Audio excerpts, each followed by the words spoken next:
Welcome back, or if this is your first time finding this little corner of the internet, welcome for the very first time.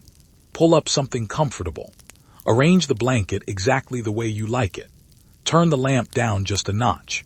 Tonight we are going somewhere specific, somewhere loud, somewhere that smelled like hairspray and cheap cologne and the particular nervous sweat of a generation being accused of things it largely did not do.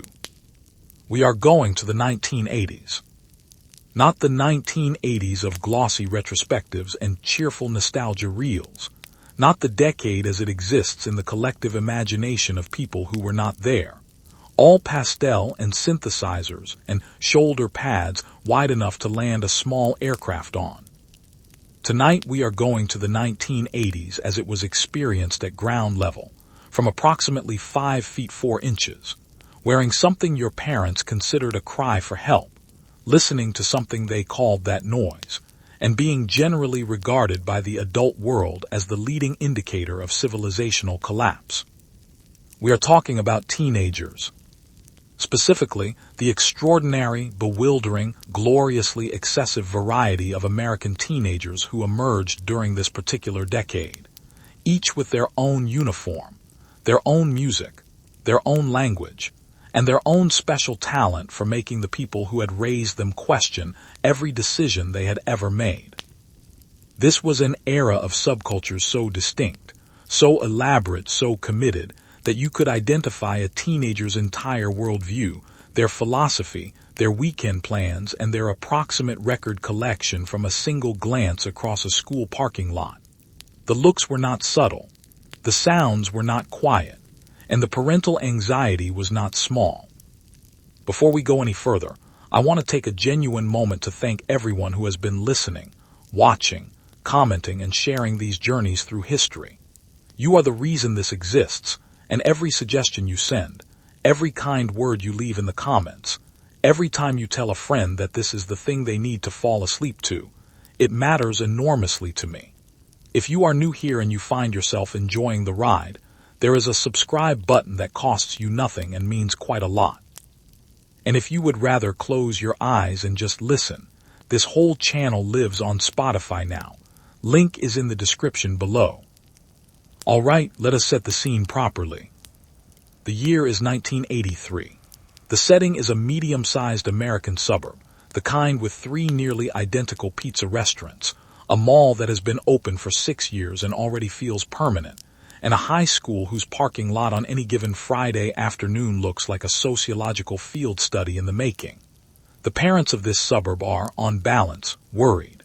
They have been worried for a while now, and the reasons keep multiplying. The music is getting louder. The hair is getting bigger and somehow simultaneously shorter, depending on which kid you are looking at. The clothing choices have become so diverse and so confusing that several school board meetings have been called to discuss them, which has accomplished nothing except giving the teenagers involved a pleasant sense of importance. The teenagers themselves are, as teenagers have always been, engaged in the ancient and consuming project of figuring out who they are. This project is loud in the 1980s. It is colorful. It is occasionally spiky. It involves, in various combinations, safety pins and sequins, combat boots and boat shoes, boom boxes and turntables and hand-painted jackets and dice of unusual geometrical shapes. It involves music that seems specifically designed to shorten adult lifespans and poetry that seems specifically designed to make mothers cry quietly in the kitchen. It involves long afternoons at the mall buying nothing, long nights in basements doing things that would be explained away as perfectly innocent if only the explaining were easier to do. Tonight we are going to meet all of them, every tribe, every scene. We are going to understand what they wore and why, what they listened to and why, what they were actually doing in those basements and parking lots and empty swimming pools and food courts, and most importantly, what the adults watching all of this thought was happening, which was almost always spectacularly wrong. Because here is the thing about the 1980s and its teenagers. The distance between what was actually going on and what parents and news programs and concerned community groups believed was going on was so vast, so almost comically enormous, that it stands as one of history's most instructive examples of what happens when fear and imagination get together without any facts to supervise the meeting. The kids were, by and large, fine. That is not a spoiler. That is the premise. We are going to spend a great deal of time together understanding exactly how fine they were, and exactly how convinced the adults around them were that they were not.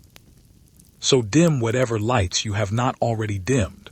Find a position you can hold for a while, and let us begin. The punk rock kid, or how a bar of soap became a weapon. Picture yourself waking up on a Saturday morning in 1984 with a very specific mission. The mission is your hair. You have been planning this hair for 3 weeks.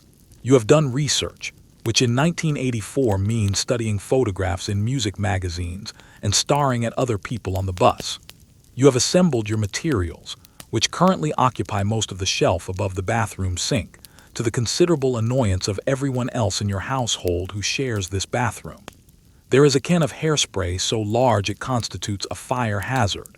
There is a bar of soap that is not for washing. There is a tube of hair gel that costs more than you spent on lunch for an entire month. And there is a sense of absolute iron purpose, because what you are about to build is not merely a hairstyle. It is a statement. It is a declaration. It is the physical embodiment of everything you believe about music and freedom and the fundamental wrongness of the world as it is currently organized. You are building a Mohawk. The process takes 45 minutes on a good day, longer when the humidity is working against you, which in the summer it almost always is. The technique involves washing your hair, applying soap or gel or egg whites, or whatever combination of household products you have determined produces the best structural integrity, then coaxing each section upward while it dries and deploying the hairspray in long, aggressive bursts that fill the bathroom with a chemical fog your siblings will complain about for the rest of the morning. When it is done, you have something that rises 4 to 6 inches off your skull and stays there, defying gravity through sheer force of product and conviction. You stand back and look at it. It looks exactly like you want it to look. It looks like trouble. Downstairs, your mother is holding a coffee cup and making a face that communicates, without any words being necessary, that she has not yet made peace with this development. Your father has gone through several stages of response over the past few months, beginning with disbelief, proceeding through attempts at negotiation, pausing for a period of extended sighing, and arriving at a kind of exhausted diplomatic neutrality that he wears like a man who has decided to wait it out. Your younger sibling thinks it looks amazing, which you appreciate, though you would never say so out loud. The jacket completes the picture. It is denim, or it was once, before it was transformed into something else entirely. Every inch of available surface is covered in patches, hand-drawn logos, band names rendered in jagged lettering, safety pins inserted in arrangements that serve no structural purpose but tremendous aesthetic ones. The back is the centerpiece, hours of careful work, a landscape of symbols and slogans that reads like a manifesto for anyone who knows the language and like a threat to anyone who does not. Your jeans are torn at both knees, torn deliberately, torn again when they accidentally look too neat. The boots are heavy and black and have soles thick enough to wade through several inches of moral uncertainty. You look like exactly what you are, a teenager with opinions, the courage to wear them, and the stubborn joy of knowing that the outfit alone will cause 3 adults before noon to visibly reconsider the state of the world. This is punk. Not punk as a sound, though the sound matters enormously, but punk as a way of occupying space, as a choice to be visible, loud, and unapologetic in a culture that was spending considerable energy trying to convince young people to be quiet, neat, and legible. Punk arrived in the mid-1970s and was by the early 1980s thoroughly established in America as a subculture with its own geography, its own economy, its own publications, its own codes and customs and internal debates, and a relationship with mainstream culture that consisted largely of mutual alarm. The music was fast. This is the first thing to understand and the hardest to convey if you were not there. Punk rock played at the speed of impatience, which is the natural speed of a teenager who has something to say and no interest whatsoever in waiting for permission to say it. Songs lasted 90 seconds, sometimes less. They began, said everything they had to say at maximum volume, and ended before most adults had finished registering that the music had started. The drumming was relentless.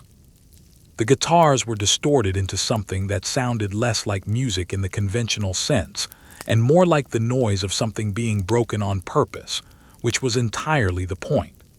The vocals were not so much sung as delivered, shouted really, as if volume were itself an argument, which in a certain philosophical light it was. The lyrics were the part that attracted the most adult attention, because the lyrics were not subtle. They were about authority and its failures. They were about government and its lies. They were about boredom and conformity, and the particular suffocating quality of suburban life when you are 17 and aware that the world is very large and very unjust, and very little of the injustice seems to bother the adults around you who have apparently made a deal with it. Punk songs named these things directly, without metaphor or softening, in language that was sometimes crude for effect, and sometimes simply honest in the way that young people can be honest when they have not yet been trained to soften their observations. Your parents heard this and heard anger, which was not entirely wrong.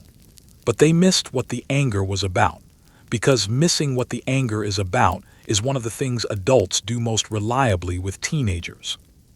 They heard the volume as the message and the profanity as the point, when really the volume was urgency and the profanity was emphasis, and the actual content, underneath all of it, was a set of concerns about fairness and authenticity, and the gap between what society said it was and what it demonstrably was, that were not unreasonable concerns for a person in the early 1980s to have.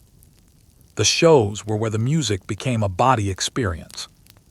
If you have never been in a small venue when a punk band plays at full volume, I want to try to give you some sense of what it was like, because it is genuinely difficult to describe without sounding like an emergency.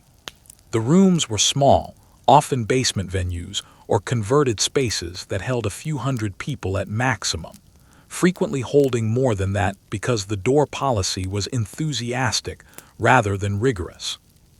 The sound was not just heard but felt, vibrating in the chest and the stomach, a physical presence that made the air itself seem different.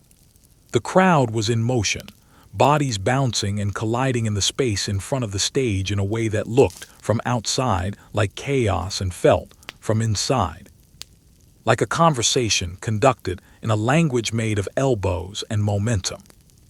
And the thing about that chaos, the thing that the news cameras never captured and the concerned editorials never mentioned, was that it had its own structure, its own etiquette. If you fell, someone helped you up. If someone was in trouble, the people nearest them responded. The crowd that looked from outside like a threat was from inside a community, one of those communities built on the specific foundation of shared intensity, the kind that forms when a group of people all decide to mean the same thing at the same time in a small room. Your parents, reading about punk shows in the newspaper, imagined riots. What they would have found if they had actually attended was a lot of young people sweating together and feeling, for 90 minutes, like something in their lives was exactly as large as it deserved to be. The economy of the scene was genuinely democratic in a way that appealed to kids with no money, which was most of them. Records were traded and dubbed onto cassettes and passed hand to hand. Shows were cheap to attend or sometimes free. The fanzines, which were the publications of this world, were photocopied by hand and sold for 50 cents or given away.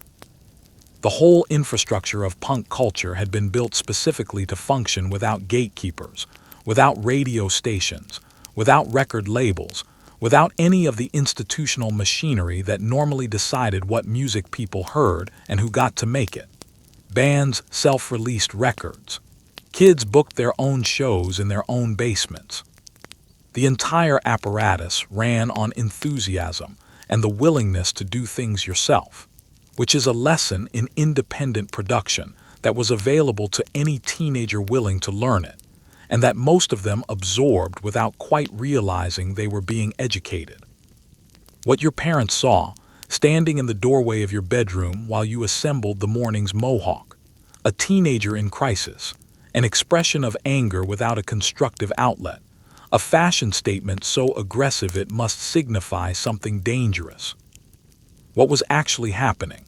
A teenager who had found a community, a philosophy, a creative outlet, and a set of skills in self-organization and independent production, all wrapped in a jacket that was deliberately designed to make adults uncomfortable, because making adults uncomfortable was, in the 1980s as in every other decade, one of the primary recreational activities available to the young.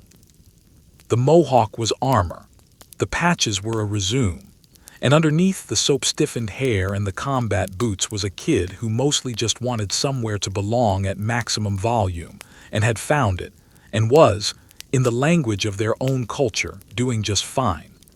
The heavy metal kid, or Satan, was not actually recruiting through guitar solos. Let's go next door. Next door lives someone whose relationship with volume is, if anything, even more committed than yours. Their room is distinguishable at street level by two things: the low-frequency vibration that can be felt through the walls of the house on either side, and the poster visible through the window, a massive image of a man in leather holding a sword in a landscape that appears to be on fire. Inside, your neighbor is engaged in a ritual that takes place every day after school, approximately 15 minutes after the front door has closed and the backpack has been dropped.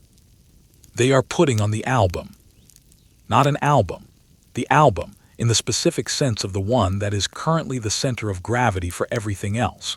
It goes on the turntable or into the cassette player with the kind of deliberate ceremony you would associate with something sacred, which in the framework of this particular teenager's life, it essentially is.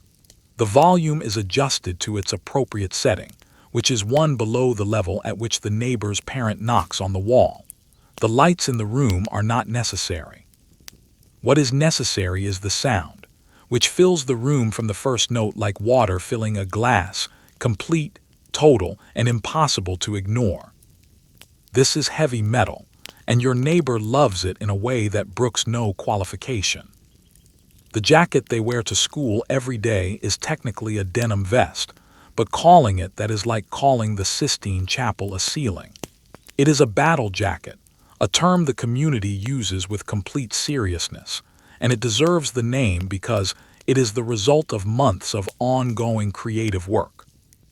Every patch has been selected, positioned, and attached with the care of someone who understands that the arrangement communicates information, that the hierarchy of bands represented says something about taste and knowledge, and the depth of commitment to the music. There are patches for the foundational bands, the ones everyone knows, displayed with the matter-of-fact confidence of citing classics. There are patches for the more obscure ones, positioned where they can be found by people who would recognize them, invisible to anyone who did not already belong to the conversation. The patchwork is done with needle and thread, which your neighbor does themselves, which means they have developed a skill that no school class taught them, and that they would be mildly embarrassed to admit they enjoy, because it is, after all, sewing, and the jacket is supposed to be metal.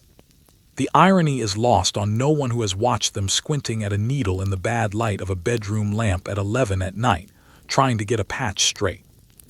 The hair is the other commitment, and commitment is the right word because maintaining long hair as a teenage boy in the 1980s required resources, an effort that no guidance counselor was going to acknowledge as legitimate. There was shampoo and conditioner of specific brands. There was a detangling routine. There was the question of how to sleep without producing, by morning, a situation that would take 20 minutes to address. And then there was the headbanging, which was the whole point of the hair, the reason it had to be long and therefore the reason all the maintenance was worthwhile, because the headbang was the full physical expression of the music, the body translating the rhythm into motion, the forward and back snap of the head that turned listening into participation. At shows it was spectacular. 20, 30, 50 people doing it simultaneously, hair flying, the collective force of it visible from across the room, a wave that moved through the crowd in sync with the heaviest moments of the music. At the dinner table, when a good riff appeared unexpectedly on the radio, and your neighbor's neck instinctively began to move, it was, according to family reports, considerably more alarming. Now the panic.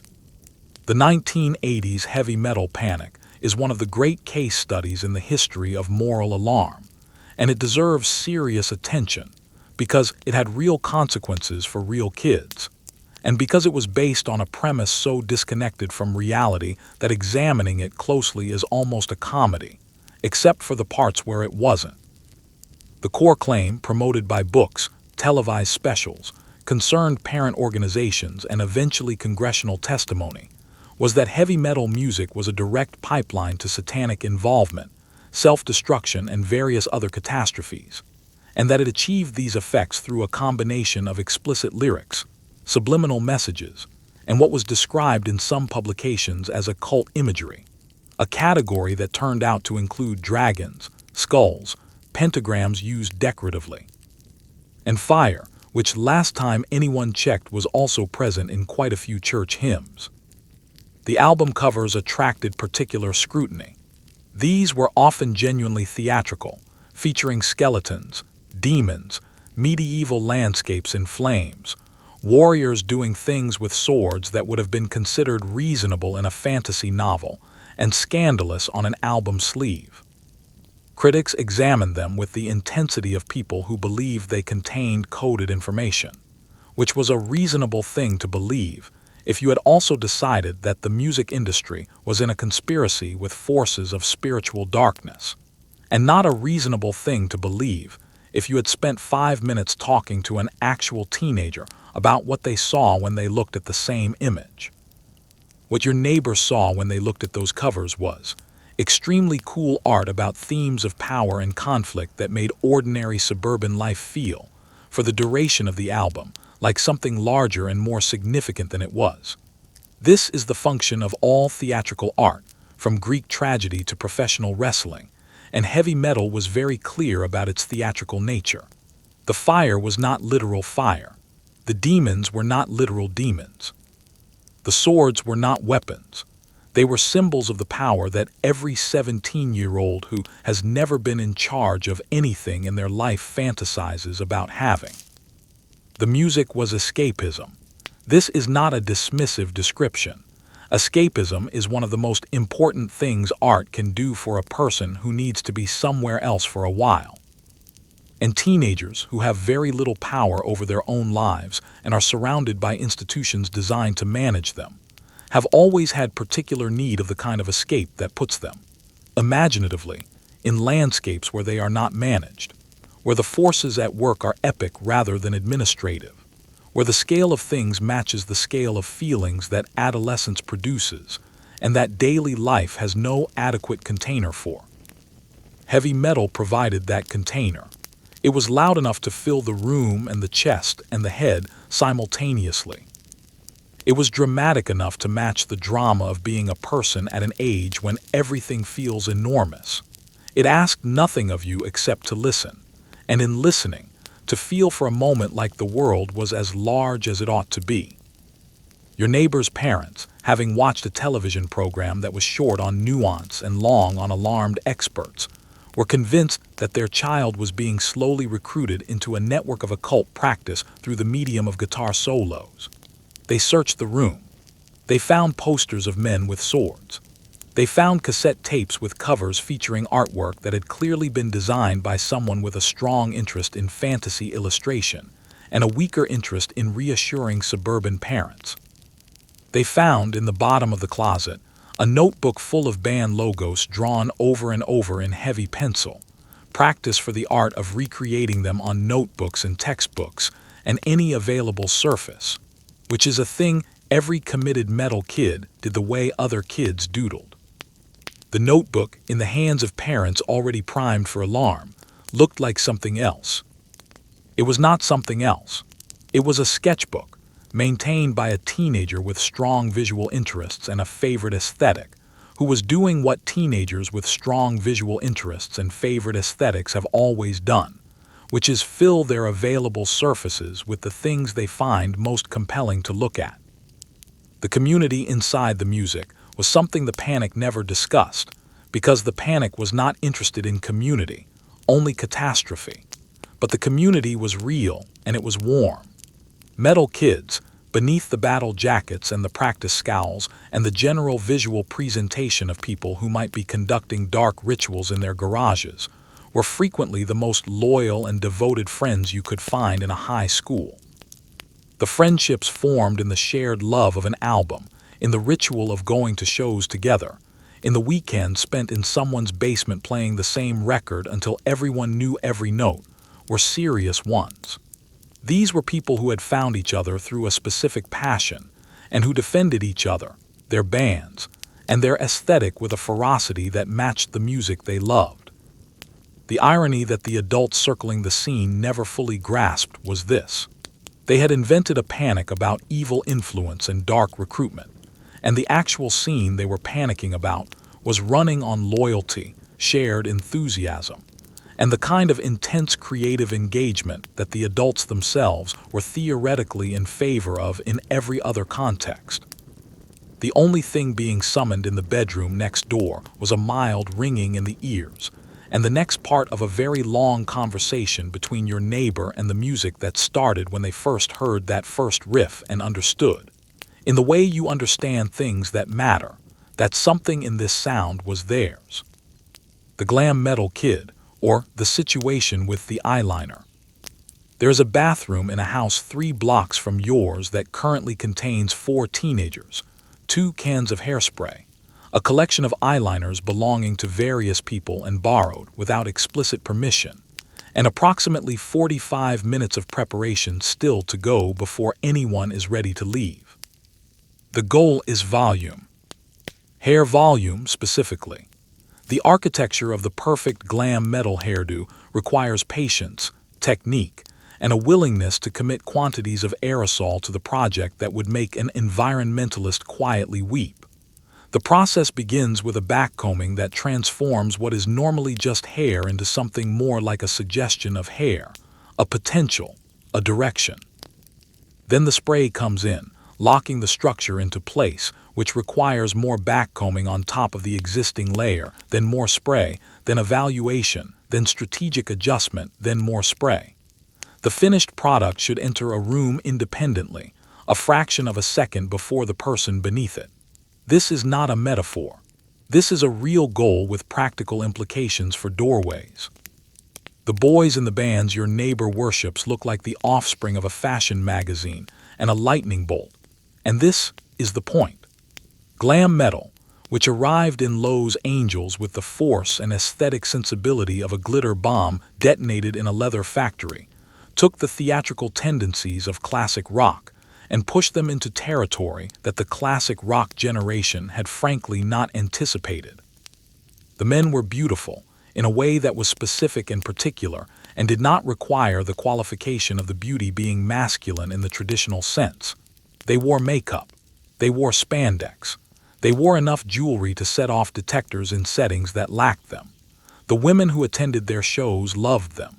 The men of a certain age who watched their children attend those shows experienced emotions that required some time to process. The spandex alone was a topic of considerable discussion. Spandex, as a material, is honest in ways that other fabrics are not, and the decision to wear it required a philosophical commitment to visibility and confidence that many teenagers had and many parents found alarming. The pants were tight. They were tight in the way that requires a specific technique of putting them on, a rehearsed sequence of maneuvers that must be executed correctly, or the pants will simply not cooperate. Getting out of them at the end of the evening was a separate project. Both operations were worth the trouble because the finished effect was exactly the look. Narrow, colorful, absolutely committed. the costume of someone who has decided that being seen is the point and intends to be seen thoroughly. The scarves added dimension. The studded belts added structure. The boots, pointed and heeled and sometimes reaching to the knee, added several inches of height and several additional minutes to the getting ready process. The jewelry was layered with the accumulated confidence of someone who has decided that the concept of too much is someone else's problem. And then the makeup. The eyeliner was the flashpoint. In a decade with fairly specific cultural ideas about who wore makeup and what it meant, the sight of a teenage boy applying eyeliner before school was enough to send several fathers into extended periods of silent concern. The mothers were often more pragmatic about it, partly because they recognized the products and their application as skills, partly because many of them had watched this particular child carefully observe how it was done before attempting it themselves, which was, whatever else you could say about it, attentive. What no one could deny, even the adults who found the whole package baffling, was that these kids looked, in their own particular way, excellent. The glam metal aesthetic was many things, but it was not half-hearted. The commitment to the look, the hours invested in achieving it, the collective expertise developed within the friend group about which products worked and which ones failed, and at what temperature the spray worked best, constituted a genuine creative practice. These were kids who had developed real skills in personal presentation, skills that required patience and attention and an aesthetic eye, even if the results were being deployed in a way that made their relatives briefly question their assumptions about gender. The music underneath all the spectacle was, and this is the part that surprised people who had heard only the visual, genuinely accessible. The songs were mostly about having a good time, which is not a complicated lyrical agenda.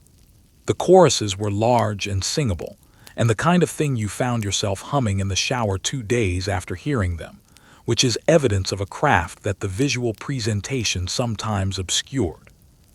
The power ballads were the genre's most consistent achievement. Enormous slow songs about love and loss that were designed specifically to be experienced in a large venue with a lighter held overhead, and which worked exactly as intended, filling arenas with a collective emotion that was real and large, and nothing that anyone needed to be embarrassed about feeling. Parents encountered these songs, many of them in the grocery store, on the radio between actual quiet songs, in the background of television programs. The songs were everywhere because the bands had figured out how to write music that lived in the mainstream even when the packaging suggested otherwise. The image was the rebellion. The music was the concession to the world's appetite for melody and structure. It was a clever arrangement, and it worked for years. What upset the adults, when they examined it closely, was not anything dangerous but something more fundamentally disorienting. A generation of boys who had decided that the rules about presentation were optional, who had looked at the available options for how a young man was supposed to look and sound and carry himself, and chosen something different. This was not threatening in the conventional sense. It did not lead to crime or cult involvement or any of the specific fears that circled other subcultures of the decade. It simply refused to be categorized by the existing categories, and refusing the existing categories was, in the 1980s as in most other decades, one of the things that made adults most uncomfortable. The bathroom 4 teenagers are currently filling with hairspray fog, will eventually produce 4 people who look spectacular in their own specific way, and will go out and have an excellent evening, and come home smelling of sweat and hairspray in ratios that roughly indicate how good the show was. The father standing outside the bathroom door, waiting to use the sink, will never quite understand it. The teenagers inside will never quite understand why it needs to be understood. They are both right in their own ways, and the bathroom will need professional ventilation before anyone else can reasonably use it. The Goth Kid, or The Void Can Wait. There is a concert on Saturday. Everything is black. This is the first principle, the foundational commitment from which everything else follows. Black jeans, black shirt, black jacket with black hardware, black boots with soles designed for serious business, black nail polish applied the previous evening with the steady hand of someone who has done this often enough that the ritual itself has become meditative. Black eyeliner, thick and precise, drawn in lines that are both deliberate and somehow also expressive of something that takes considerable art to communicate through cosmetics alone. The hair is dark, because if the hair were not dark, the philosophical consistency would be compromised. And philosophical consistency is something you take seriously. It may be dyed or it may simply be your natural color, which you have arranged with the aid of products that give it a particular luster, a kind of depth that suggests less a person's hair and more a material with its own integrity and intention. You are dressed for a funeral that is not happening today. You are dressed for a funeral that is always almost happening, the existential funeral of the passage of time and the mortality of all things and the deep, resonant sadness that attends the knowledge that everything beautiful is temporary, which is a very large thought to be carrying around on a Tuesday, but you are carrying it, and you have accessorized accordingly. This is goth, and the aesthetic is only the first and most visible layer of something considerably more interesting underneath. The goth scene that emerged in the early 1980s from the post-punk dissolution was in many ways the most literate and self-consciously artistic of all the youth subcultures of the decade.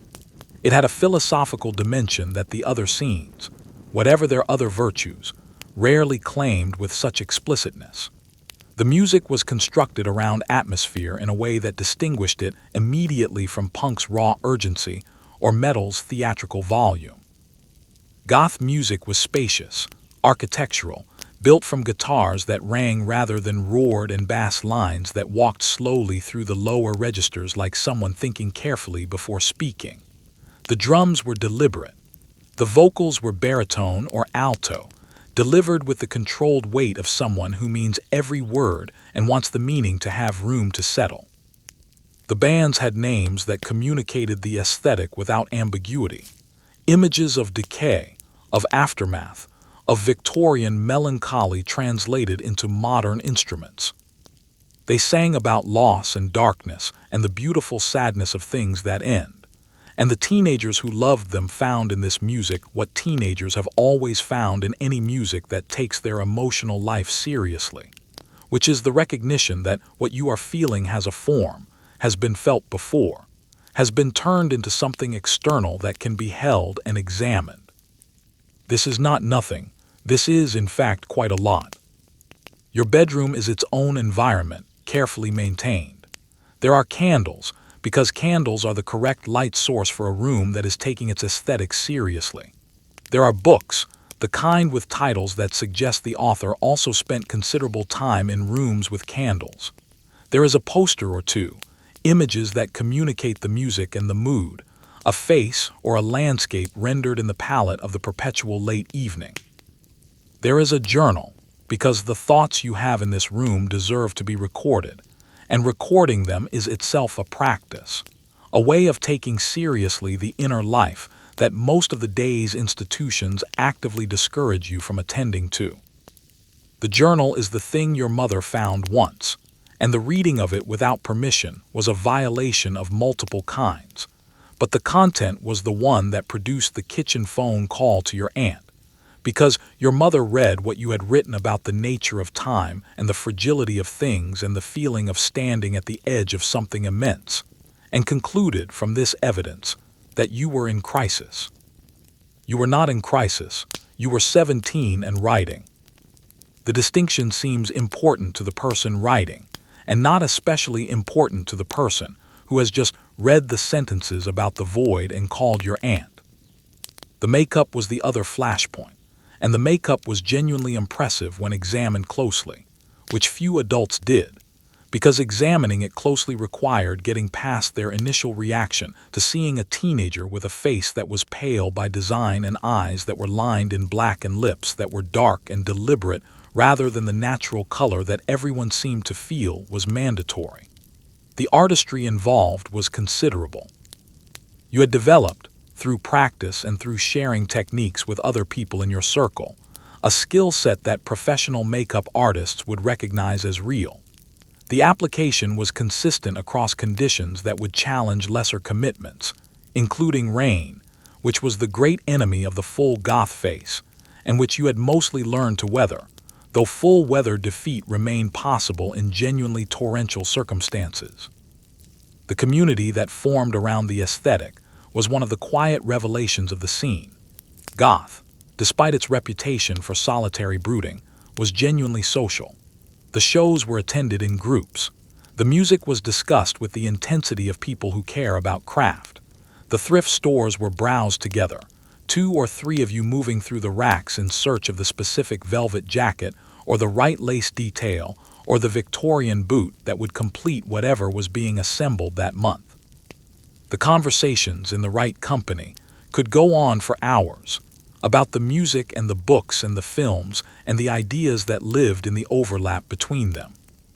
The adults watching the scene from outside saw the black clothes and the pale faces and the poetry about decay and concluded, despair.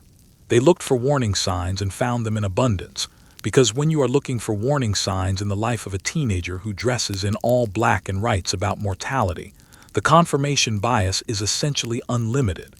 Every poem became evidence. Every dark lyric became a data point. Every candle became a symbol of something that required a phone call. What they were missing was the warmth. The goth scene was, as its members knew and as outside observers never seemed to credit, full of warmth. Warm friendships, warm humor, a deep appreciation for beauty and craft, and the satisfaction of making something aesthetically correct. The fascination with dark themes was not the expression of hopelessness but the opposite. A way of looking directly at the difficult things, acknowledging them, giving them form, and therefore not being controlled by them. Art has always done this. The blues does this. Tragedy has always done this. The goth aesthetic was doing the same thing at the level of a teenager's bedroom and record collection, which is an entirely reasonable place to do it. You are, beneath the black and the candles and the poetry about impermanence, a person who finds beauty in specific things and has committed to those things with considerable intensity. You are part of a community that has the best conversations at the least likely hours, that knows where all the good vintage clothing lives within a 40-minute radius, and that will show up for each other, in boots and eyeliner, at moments that count. The void can wait. There is a concert Saturday, and your friend is lending you a jacket that is exactly right, and the night is going to be perfect in the way that only nights with the right music and the right people can be perfect, which is entirely. The hardcore kid, or the bruise, is not what you think it is. You have been in the pit. You can tell because you are currently icing a bruise the approximate size and color of a small tropical island that has appeared on your left shoulder, the origin of which you are trying to explain to your father, who is standing in the kitchen at midnight with an expression that has moved past concern and into the territory of philosophical resignation. The story is as follows. You went to a show. The show was in a basement. The basement held approximately twice as many people as it should comfortably hold, which was not a problem because comfort was not the organizing principle of the evening. The band played. The music was very fast and very loud, and lasted for a total of maybe 45 minutes including the extended set and the 3 encores. And 45 minutes may not sound like a long time, but it is a long time to be inside a churning mass of bodies, all moving at the speed that the music demanded. The bruise on your shoulder is from an elbow, the elbow of someone who was your temporary enemy for the duration of that song, and who helped you up afterward when you stumbled, because that is how the pit works and has always worked, and then you were friends again if you were ever not friends. Your father is nodding in the way of a man who has decided to stop asking follow-up questions. Hardcore punk was what happened when punk decided it had not gone far enough. Which is a sentence that requires you to first understand that punk had already gone quite far. into territories of speed and volume and lyrical confrontation that the mainstream had found alarming. And then understand that a particular group of musicians and fans in the early 1980s looked at what punk had achieved and decided the tempo needed to double, and the songs needed to be shorter, and the whole experience needed to be more physical and more immediate, and less concerned with whether anyone outside the basement was following along. The result was something genuinely extreme by the standards of what had come before. Hardcore songs were short the way sprints are short, designed not for the long-distance experience of an album that unfolds gradually over 40 minutes, but for the immediate total impact of sound deployed at maximum density over the shortest possible time. 30 seconds was a reasonable length for a hardcore song. A minute and a half was an epic. A band could play 12 songs in the time it took another band to play 2, which meant that a hardcore set was not an experience of building and variation, but one of sustained intensity, a single long assault divided into segments that paused just long enough for the singer to shout something at the crowd before the next one began. The lyrics had opinions. This is an understatement, but it is the most accurate short description. Hardcore lyrics were political in the broadest sense of the word, concerned with power and who had it and what they were doing with it, and what the people without it should do about that. They were also personal in the way that fast, loud, short things tend to be personal, stripped of the artifice that longer, slower music can accommodate, compressed into the essential thing without ornamentation.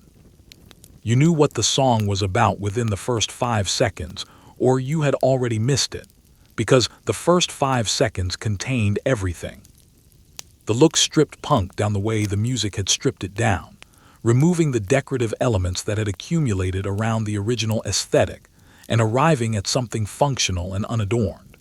The hair was cut close or shaved entirely, because long hair in a pit was a hazard, and also because the elaborate architecture of a Mohawk seemed, in the hardcore context, slightly theatrical for a culture that had decided to abandon the theatrical. The clothes were plain, t-shirts for specific bands or with specific messages, work pants or jeans, boots built to last. The whole presentation said, "I have not done this for you. I have done this because this is what makes sense for where I am going and what I am going to do when I get there." There was a do-it-yourself ethic in hardcore that went well beyond what even punk had managed, which was saying something given that punk had essentially invented the modern concept of independent music production. Hardcore kids booked their own tour, often sleeping on the floors of other kids in cities they had never visited, who opened their homes because belonging to the same scene created an instant network of obligation and welcome. They printed their own records, sometimes in editions of a few hundred copies, sometimes less. They created their own venues by renting VFW halls and community centers and church basements on weekend afternoons, producing shows that existed entirely outside the commercial infrastructure of the entertainment industry. This was, if you looked at it from a certain angle, an impressive display of independent enterprise. Kids who were widely described as aimless and dangerous were running small businesses, organizing events, managing logistics, maintaining networks across multiple cities, producing and distributing physical media, and doing all of this without access to capital or institutional support, purely through commitment and collective organization. Your guidance counselor, who was worried about your future, had no framework for understanding that you had already developed more practical organizational skills than most of your college-track classmates, because the skills you had developed were not the kind that showed up on a resume or that she had been taught to recognize as educational. The bruise on your shoulder is healing already. By Thursday, it will be yellow at the edges. You will show it to your friends at lunch, and the story of how you got it will be told and received with appropriate appreciation. The pit, for those who have been in it, requires no translation. For those who have not, no translation is adequate, which is a characteristic it shares with most of the things that matter most in a teenage life. Your father has gone to bed. You ice the shoulder for another 20 minutes, sitting in the kitchen's quiet and feel, as you have felt since you left the show, completely and specifically alive. The straight edge kid, or the black X and the paradox of the sober punk. Look at the back of your hand. On the back of each hand, drawn in thick black marker this morning before you left the house, is an X not small, not decorative, not the kind of thing that could be mistaken for an idle doodle. A deliberate X, drawn with the intention of being noticed, because being noticed is the point, or at least part of the point, which is that these XS mean something specific, and you want the people around you to know that they mean it. The XS say, I don't drink, I don't smoke. I don't use any substance that alters my state. Not because I have never had the opportunity, and certainly not because the opportunity does not present itself constantly in the social world of a teenager in the 1980s, where parties operate on an assumption of participation that is difficult to politely decline without an explanation. But because I have decided, with the full deliberate force of a decision rather than a drift, that staying clear is what I want, and the excess on my hands are the announcement of that decision to anyone who cares to notice them. This is straight edge, one of the stranger and more quietly impressive phenomena that the hardcore punk world produced in the early 1980s, and strange and quietly impressive in the specific sense that it arrived in the most unlikely possible context. A subculture that had originated in the deliberate rejection of mainstream values, that expressed itself through loud confrontational music and confrontational aesthetics, had somehow produced a faction whose central proposition was personal discipline and sobriety. In a scene that included a lot of people who were doing exactly what teenagers in every other scene were doing on weekends. Here were kids who had decided to do the opposite and to be extremely vocal about it. The original straight edge kids, responding to a song by a Washington, D.C. hardcore band, had built their identity around a simple refusal. The X came from the practice at all ages shows of marking underage attendees' hands to indicate they could not be served alcohol.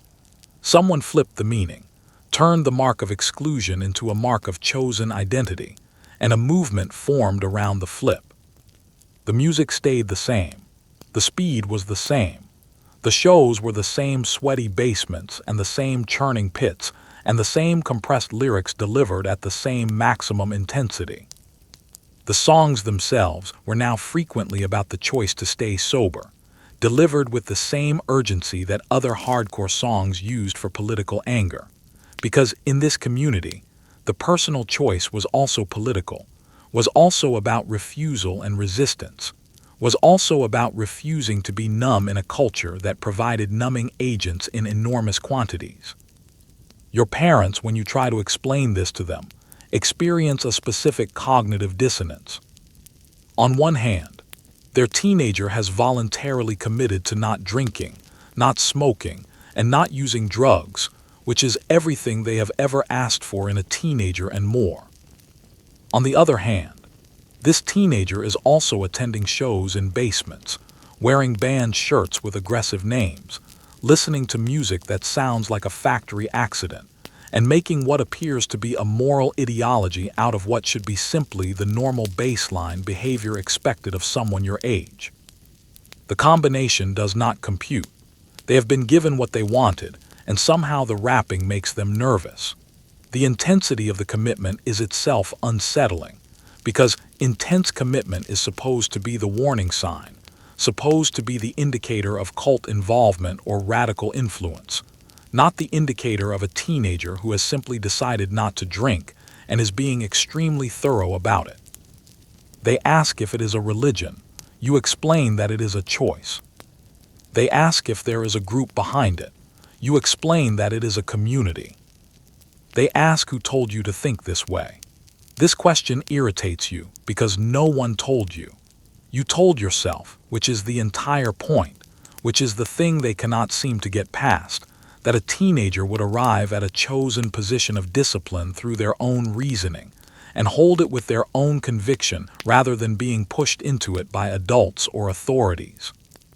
The excess on your hands are fatting slightly by the afternoon, which is why you keep a marker in your bag. You redraw them at lunch, a daily recommitment, a visible renewal of the choice, and the friend sitting across from you does the same thing with the same unconscious efficiency, and you nod at each other with the comfortable recognition of people who share something that requires no explanation between them. The community around Straight Edge was, like all the other communities of the decade that seemed from outside to be about exclusion and aggression, warmer from inside than the packaging suggested. These were kids who looked out for each other at shows, who could be trusted to get everyone home safely, who provided a version of the scene where the music was the point and the substances were not the entry fee. For kids who had seen what substances did to people they loved, the community offered the full intensity of the scene without the parts that had caused damage elsewhere. That was not a small thing. That was sometimes everything. The marker in your bag is uncapped. The excess go back on. The afternoon continues. The new wave kid, or the robot is falling in love, and it is beautiful the hair is doing something geometrically improbable. One side of your head is shorter than the other. This is not an accident. The asymmetry has been designed, executed, and maintained with the kind of precision that applied geometry students might appreciate if they could understand what they were looking at. The longer side sweeps across your forehead at an angle that required a ruler during the planning phase. The shorter side has been cut to within an exact distance of your ear by someone who understood that you were not asking for a haircut but for the realization of a specific vision, and who delivered accordingly. The colors of your outfit are not found in nature. You have checked. This was not a passive discovery. You have thought about it specifically, standing in front of the mirror before leaving the house, and concluded with some satisfaction that the particular shade of electric blue you are currently wearing exists in no organic material, no flower, no sky, no sea in any weather conditions. It was made entirely by human beings using industrial processes, and this is exactly right.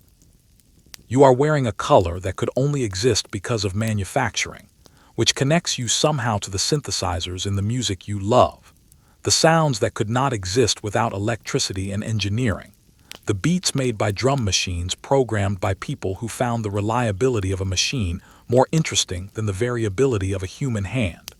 New Wave was where punk's energy went when it enrolled in art school and developed opinions about industrial design.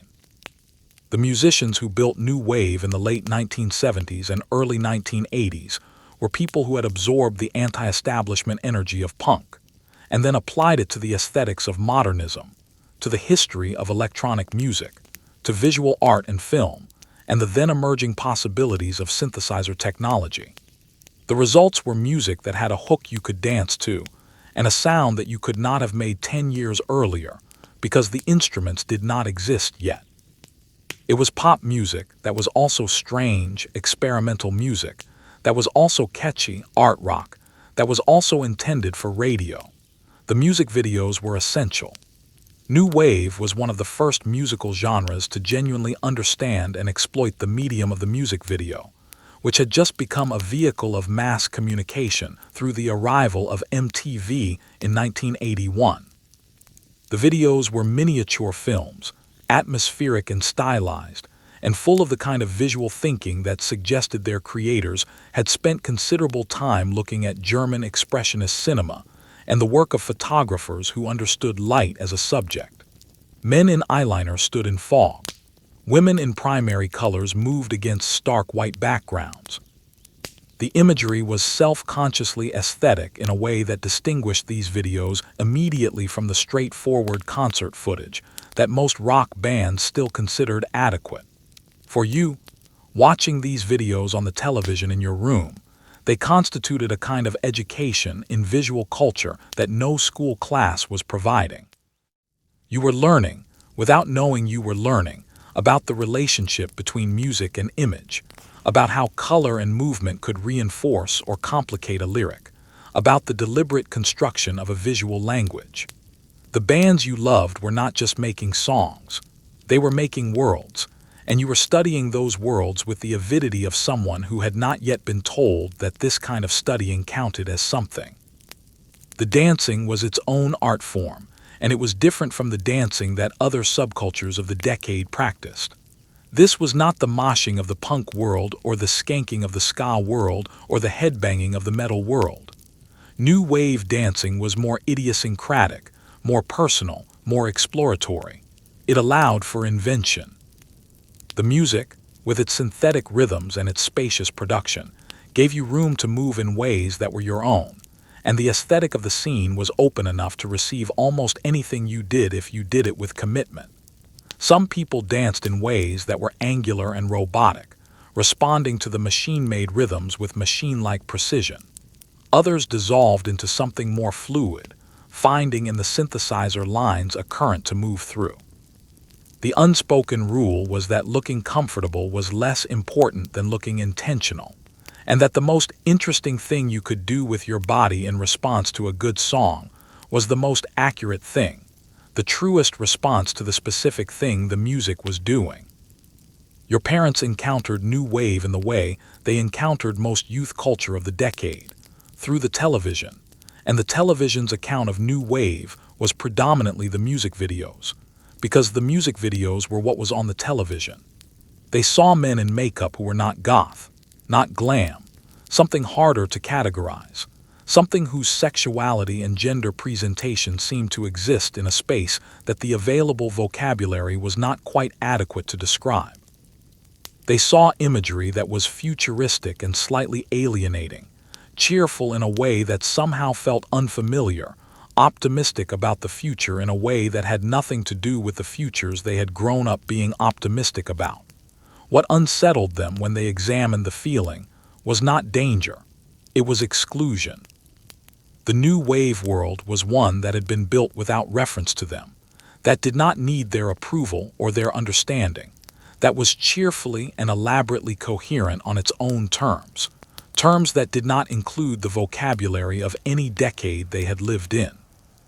Their child had found a world they could not enter, and the child seemed to find this entirely natural, seemed to assume that this was how things worked, that the generations divided, and the new generation built its own architecture without consulting the old one. They were right about that assumption, for what it's worth.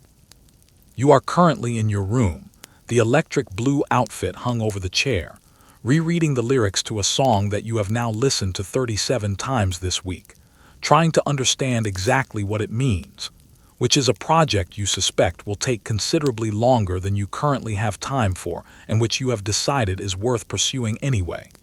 The synthesizer line is still in your head. It will be there all week. The Satanic Panic, or your bedroom is not a portal to the underworld. We need to stop here for a moment, not to talk about a subculture, but to talk about the thing that surrounded all of them, the great fog of fear that the 1980s produced and that your parents breathed, and that changed what it was like to be a teenager in ways that are difficult to fully explain from the outside.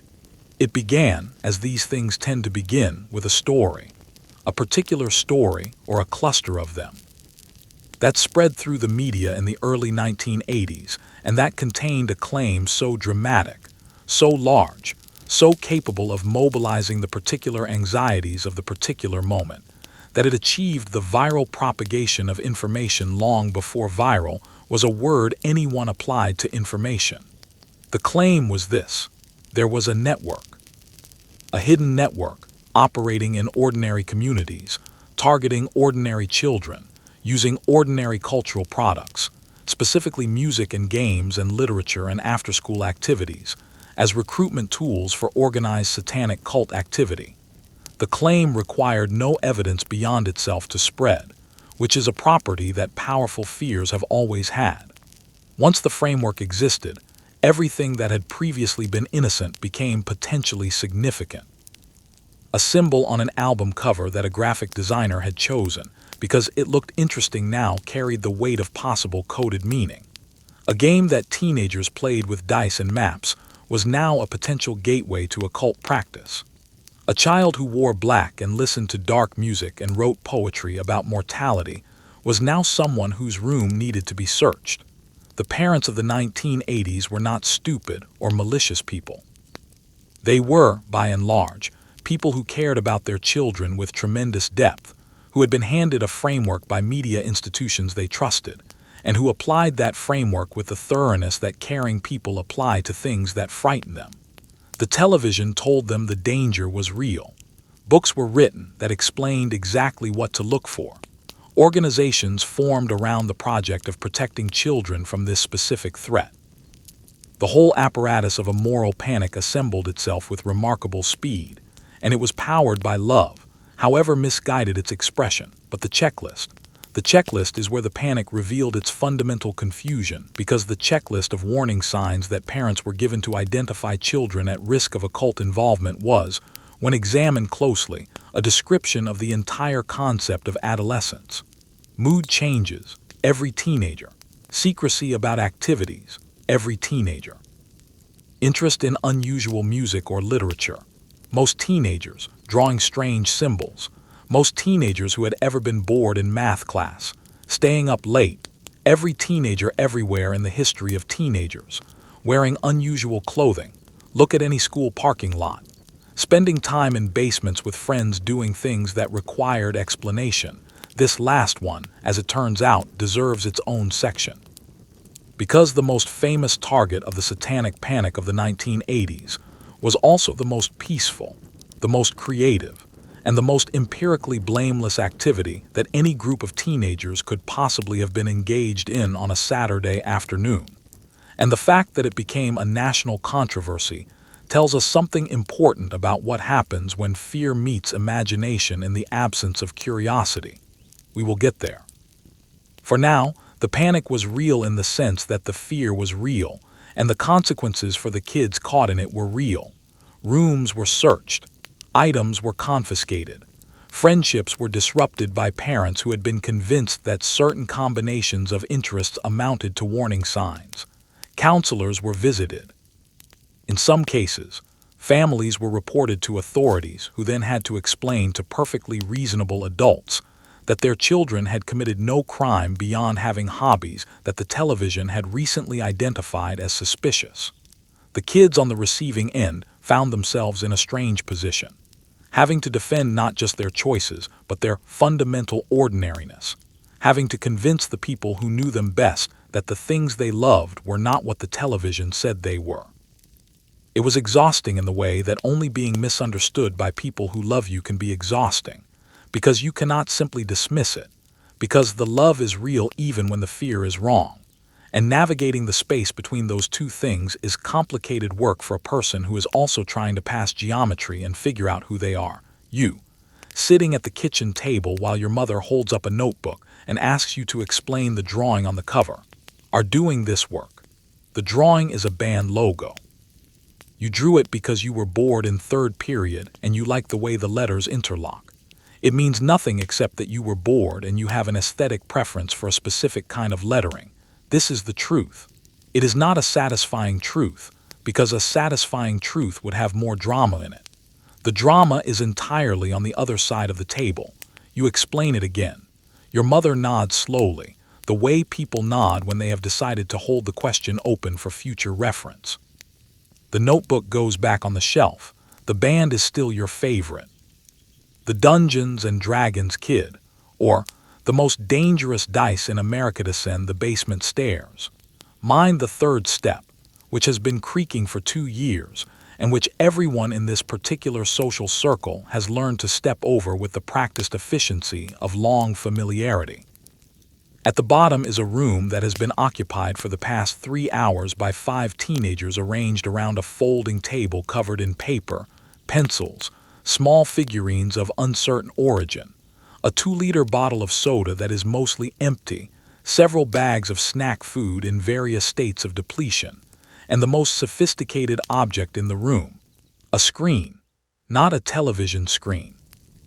A screen made of folded cardboard, positioned at one end of the table so that it conceals what is behind it from the people on the other side. Behind the screen, notes, maps, a system of rules, the accumulated products of weeks of preparation. And the person running it all, the dungeon master, who has spent more time this week preparing this evening than on any 3 homework assignments combined, and who has, in the process, developed organizational skills that no school has formally recognized as educational, and that are, in fact, quite impressive. On the other side of the screen, 4 players, each with a piece of paper in front of them covered in numbers and descriptions, each representing a character, a fictional person they have collaboratively agreed to inhabit for the duration of the session, an elf who is better at magic than fighting, a warrior with a specific history of grievances against a specific type of monster, a clever thief who has already tried twice this session to steal from the party and failed both times in ways that produced general laughter, and a healer who takes the role very seriously and has opinions about whether the warrior deserved to be healed after the decision they made 3 sessions ago. This is Dungeons and Dragons, and the most dangerous thing in this room is the argument about to begin over whether the thief's attempted pickpocket constitutes a betrayal of party trust. The game had existed since the mid-1970s, developed by 2 men who loved war games and fantasy literature, and who created a system for collaborative storytelling that combined both passions with a structure of rules and randomness, the dice being the randomness that made the stories feel consequential and surprising. A character could succeed or fail based on the roll of a die, which meant that the story was genuinely unpredictable, even to the person running it, because the dice could produce outcomes that no one had planned and that required everyone to improvise, which is itself a creative skill worth having. The dice were the visible symbol of the whole enterprise, and they were unusual. Most dice have 6 sides. The dice of Dungeons and Dragons had 4, 6, 8, 10, 12, and 20 sides respectively, each a different polyhedron, each used for different purposes within the system.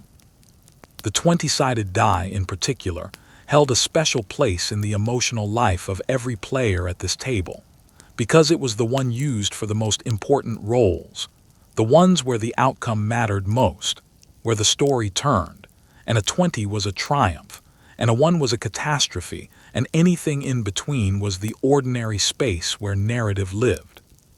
Players developed relationships with their dice that were simultaneously entirely rational, since dice have no memory and no personality, and entirely irrational in the same way that athletes develop rituals around equipment and sports fans develop superstitions around viewing habits. The dice were kept in specific bags. They were rolled in specific ways. A die that repeatedly produced bad results was discussed in terms that suggested personal failure on its part, as if it had let people down. A die that produced a 20 at a critical moment became briefly beloved. This was not genuine magical thinking. Everyone at the table knew the dice had no agency. It was the comfortable irrationality that develops when a random element becomes emotionally significant, which is what happens when the story you are telling together becomes genuinely important to you. And the stories were important. This is the thing that the Satanic panic coverage of Dungeons and Dragons never managed to understand, because to understand it you had to sit at the table and watch it happen. The stories were important in the way that any story is important when you are inside it, when you have spent weeks or months in the company of characters you have developed, when the narrative has built and turned and produced outcomes that surprised you, when the friendships around the table have been deepened by the shared experience of being collectively somewhere else for a few hours every weekend. The outside critique, the one that ran on television programs and filled worried pamphlets and was discussed at school board meetings across the country, claimed that the game blurred the line between fantasy and reality.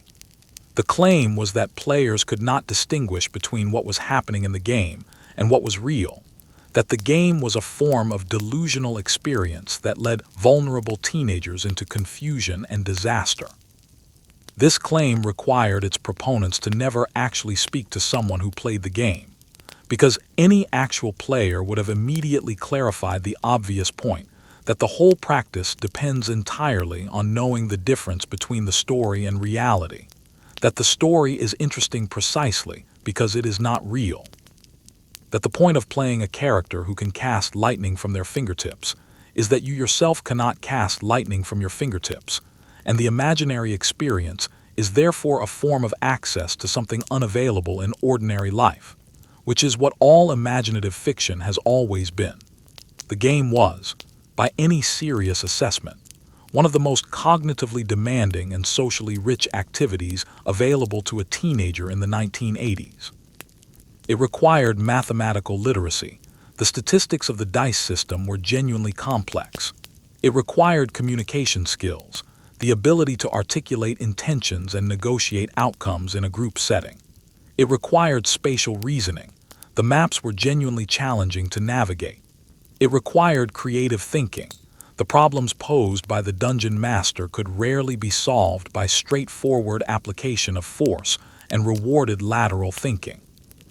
It required empathy, inhabiting a character's perspective. Even a fictional character's perspective develops the muscles of understanding how another consciousness experiences a situation.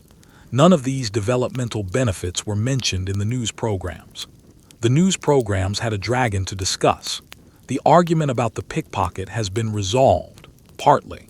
The thief's player has been given a talking to by the rest of the party in character, which has produced some of the evening's best dialogue and a genuine moment of dramatic reconciliation that the dungeon master behind the screen found genuinely moving, though they would not say this out loud because there is an image to maintain.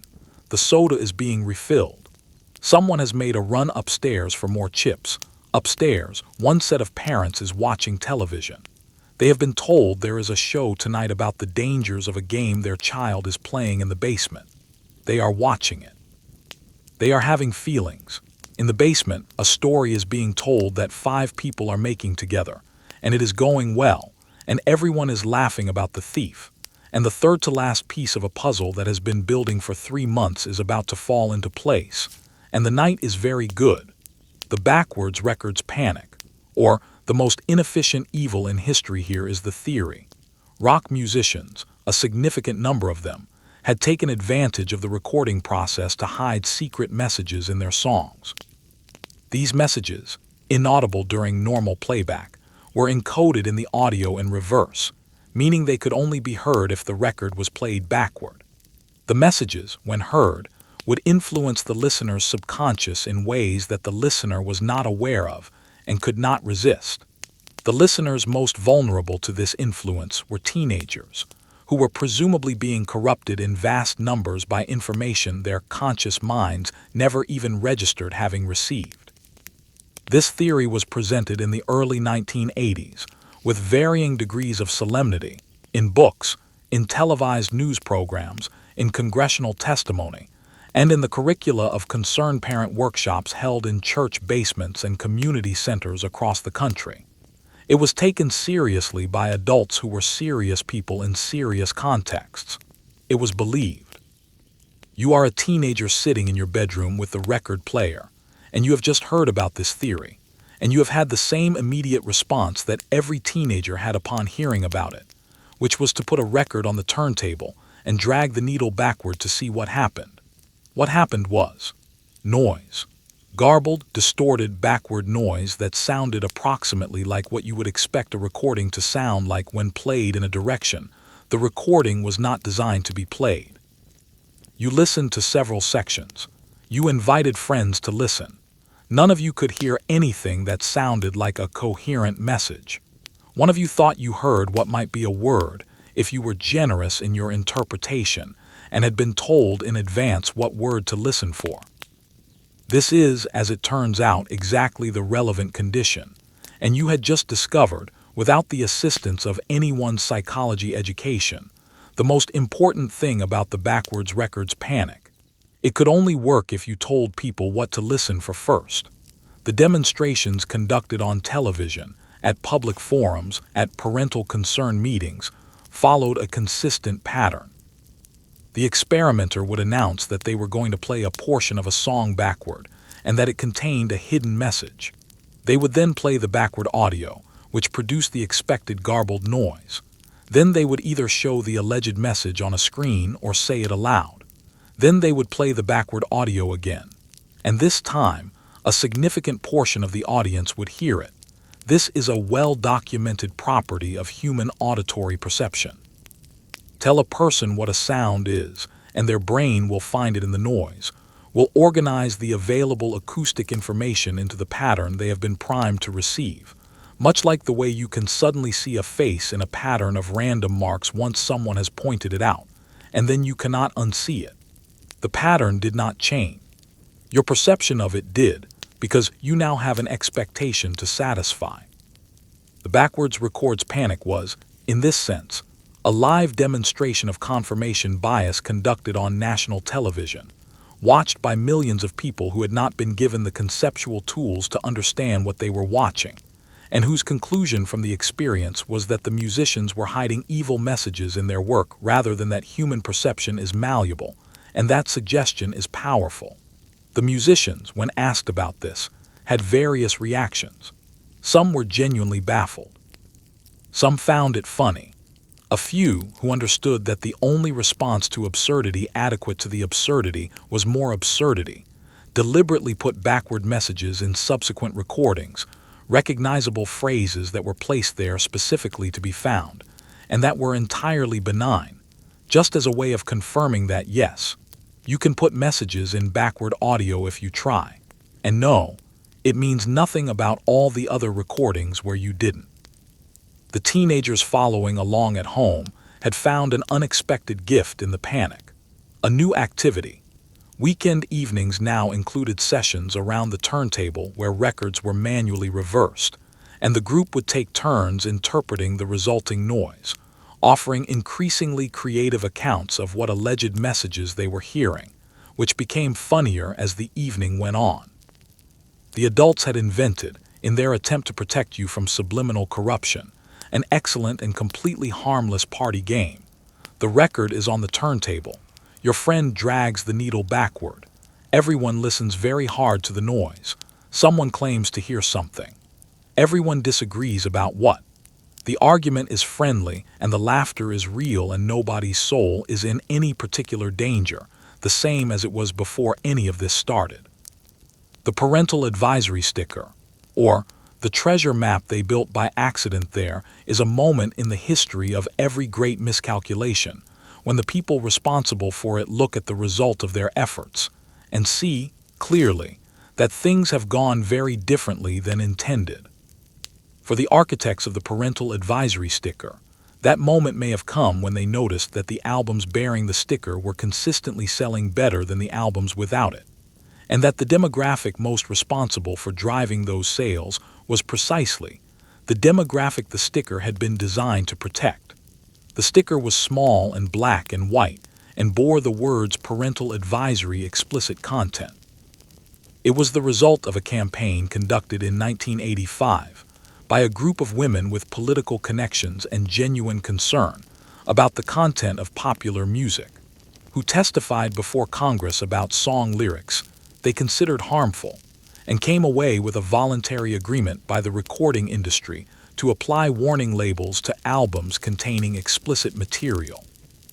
The labeling was intended to function the way ratings on films functioned, as information for parents making purchasing decisions on behalf of children.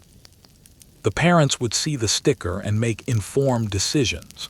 The children would be protected from music the parents had been advised might not be suitable. This framework contained one significant oversight. It did not account for the fact that the children were going to the record store themselves. You are at the record store. It is a Saturday afternoon in 1986, and you are moving through the aisles with the methodical efficiency of a researcher who knows exactly what they are looking for even if they cannot name it in advance. What you are looking for is anything that has the sticker, because the sticker has become, in the 6 months since it began appearing, the most reliable sorting mechanism the store has ever offered.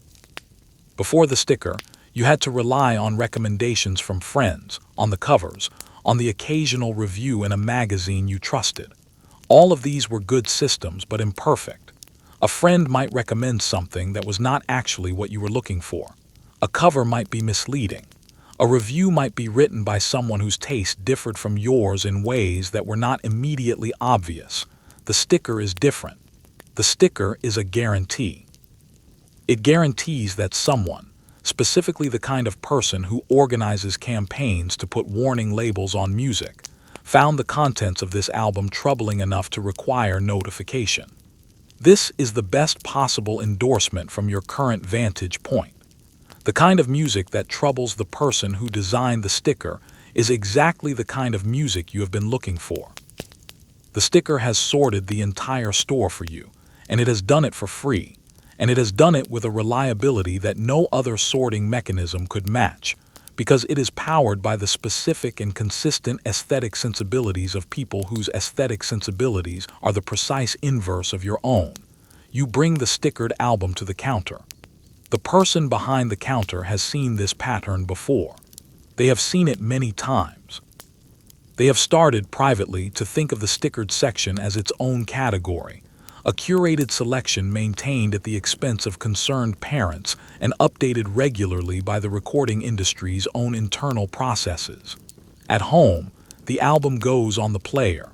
It is, as expected, excellent. The contents that troubled the label's designers are, from your perspective, the most interesting parts.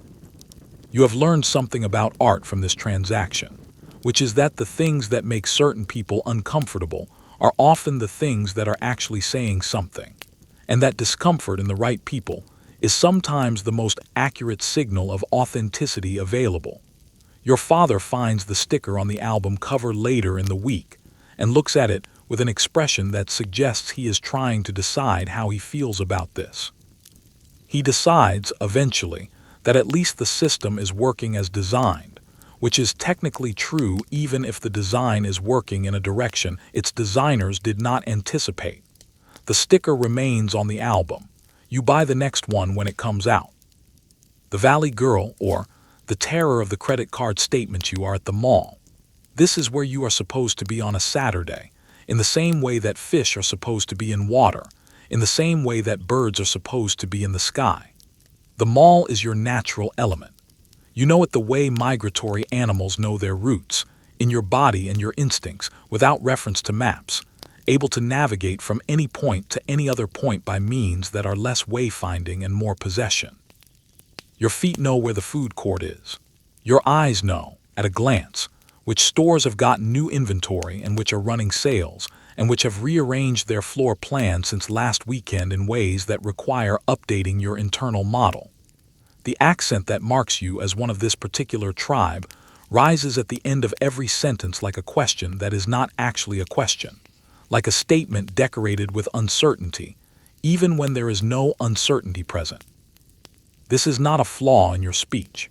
It is a feature of a dialect, a specific and historically situated form of expression that developed in a specific part of Southern California and spread through the country via television and music videos, and the complex mechanisms of teenage linguistic adoption that make certain speech patterns irresistible to certain demographics at certain moments in history.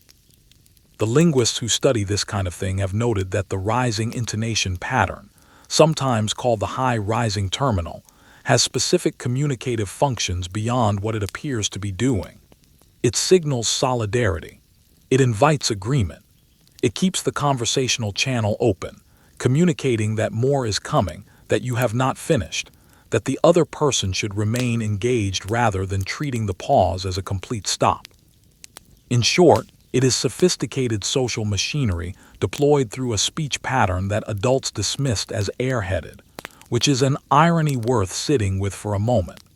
The vocabulary was efficient in a way that its critics, who found it imprecise, failed to appreciate.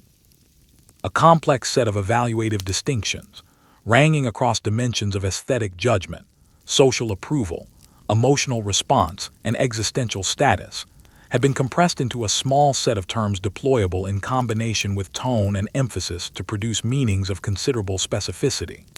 The word totally could serve as emphasis, agreement, or evaluation. The phrase as if could function as disbelief, dismissal, or invitation to reconsider a position that had been offered too confidently. The The term gag me, which had no anatomical relation to its apparent meaning, was a signal of strong negative aesthetic response. The system was, to insiders, precise. To outsiders, it sounded like imprecision, which is what happens when any specialized vocabulary is heard by someone who has not learned it. The fashion was the other front on which the parental concern organized.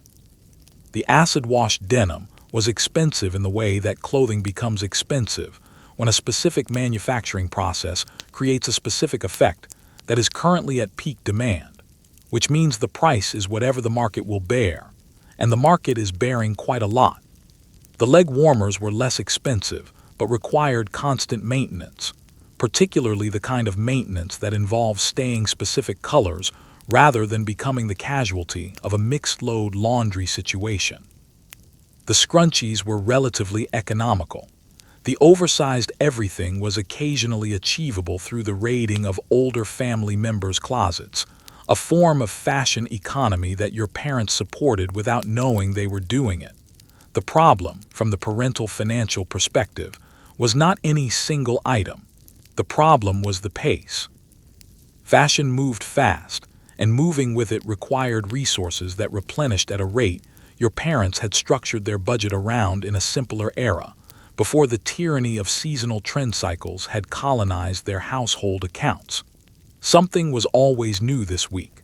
Something was always just became outdated. The window between purchase and obsolescence was narrow enough that the mathematics were genuinely uncomfortable. You tried to explain that this was not optional, that fashion at this particular moment in your particular social environment functioned as a language, and that showing up in the wrong thing was the same as saying the wrong thing in a conversation that mattered, and that the conversation mattered because you were 15 and the conversations that surrounded you constituted most of your world, and that your social world was not less real because it was conducted in a mall rather than in an office building. This argument was received with the expression adults adopt when they understand the logic and reject the conclusion. The mall, beyond its function as a fashion delivery system, was a social institution of real significance.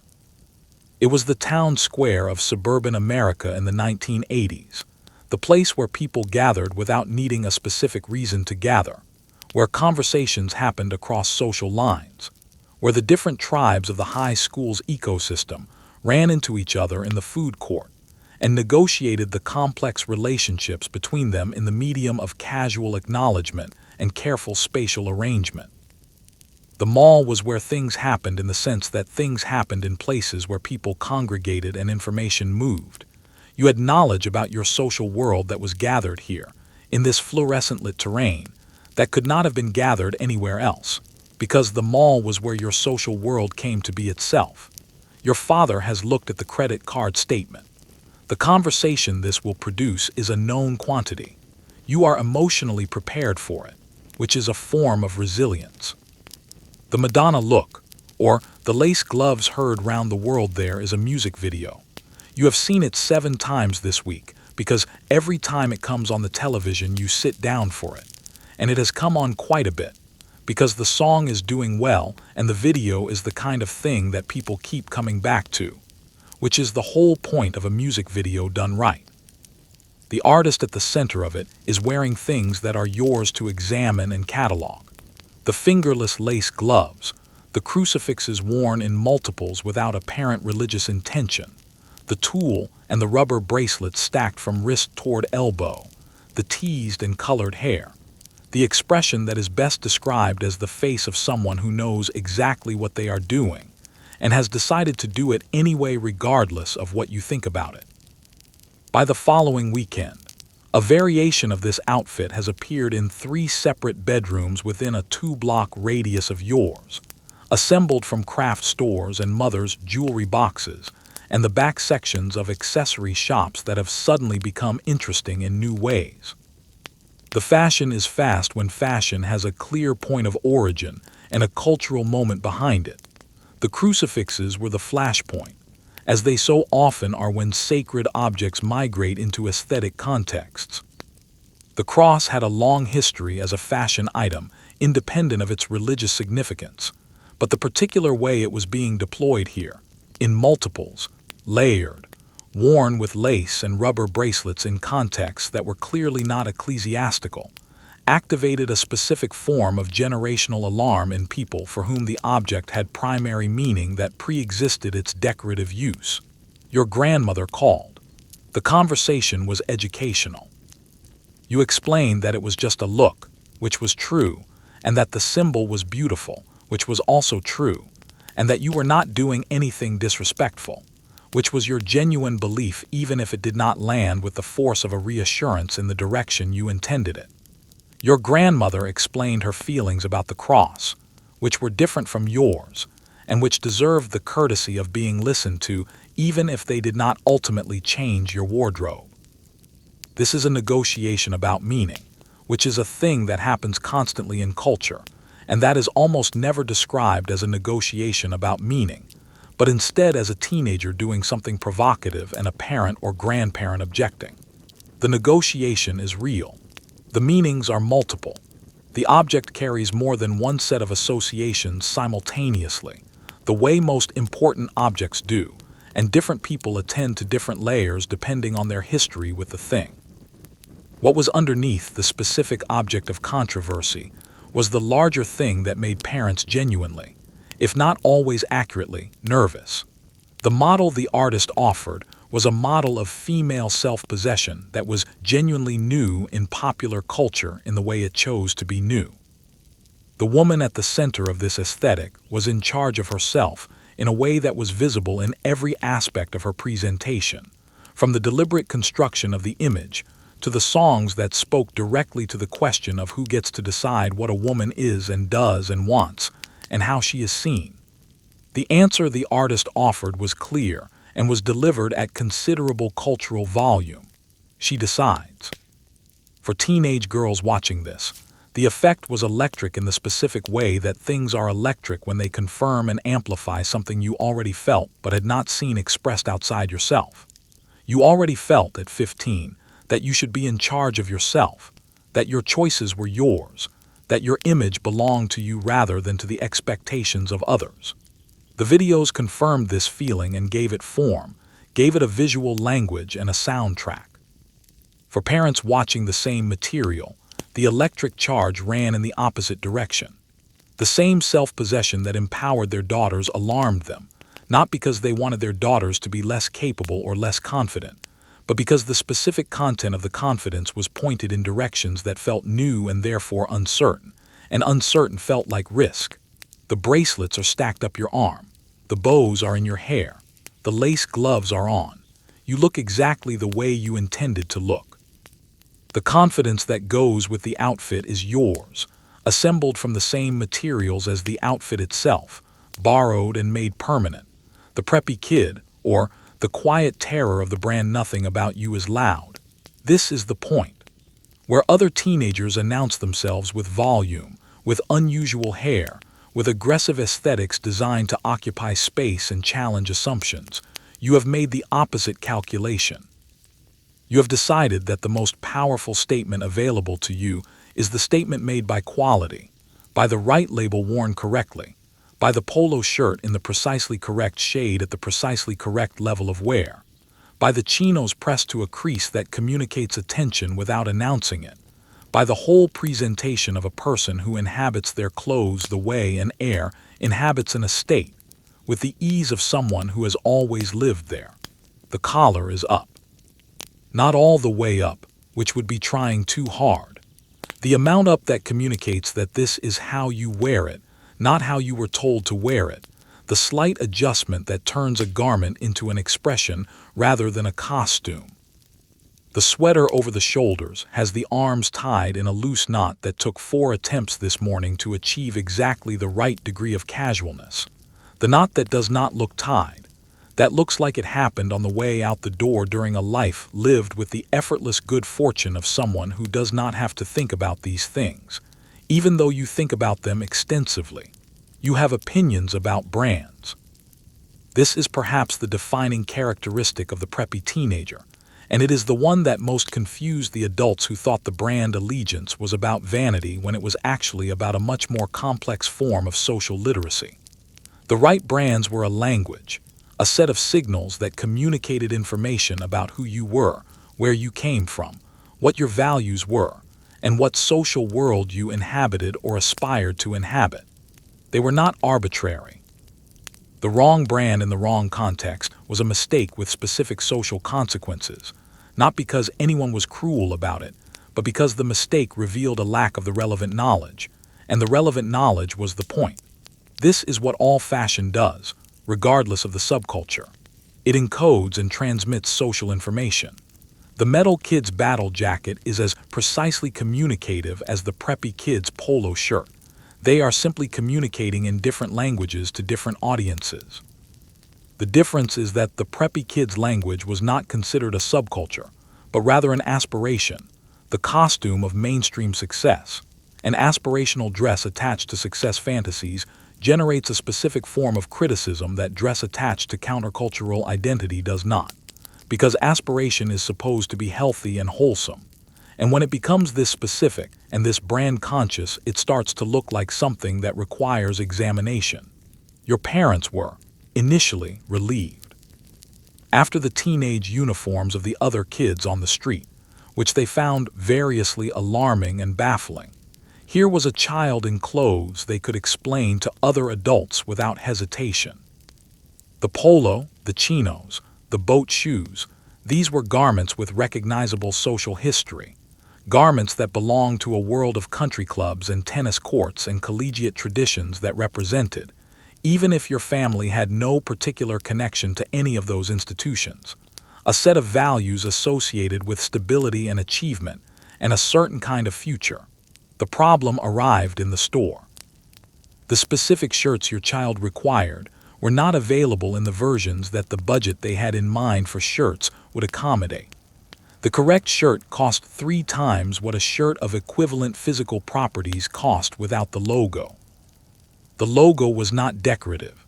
It was structural. It was the entire difference between a shirt and the correct shirt, and no amount of parental argument about the physical equivalence of the two objects could bridge the gap between the thing they were offering and the thing that was needed. The snobbery was the part that grated most when it surfaced, which was not always but was often enough.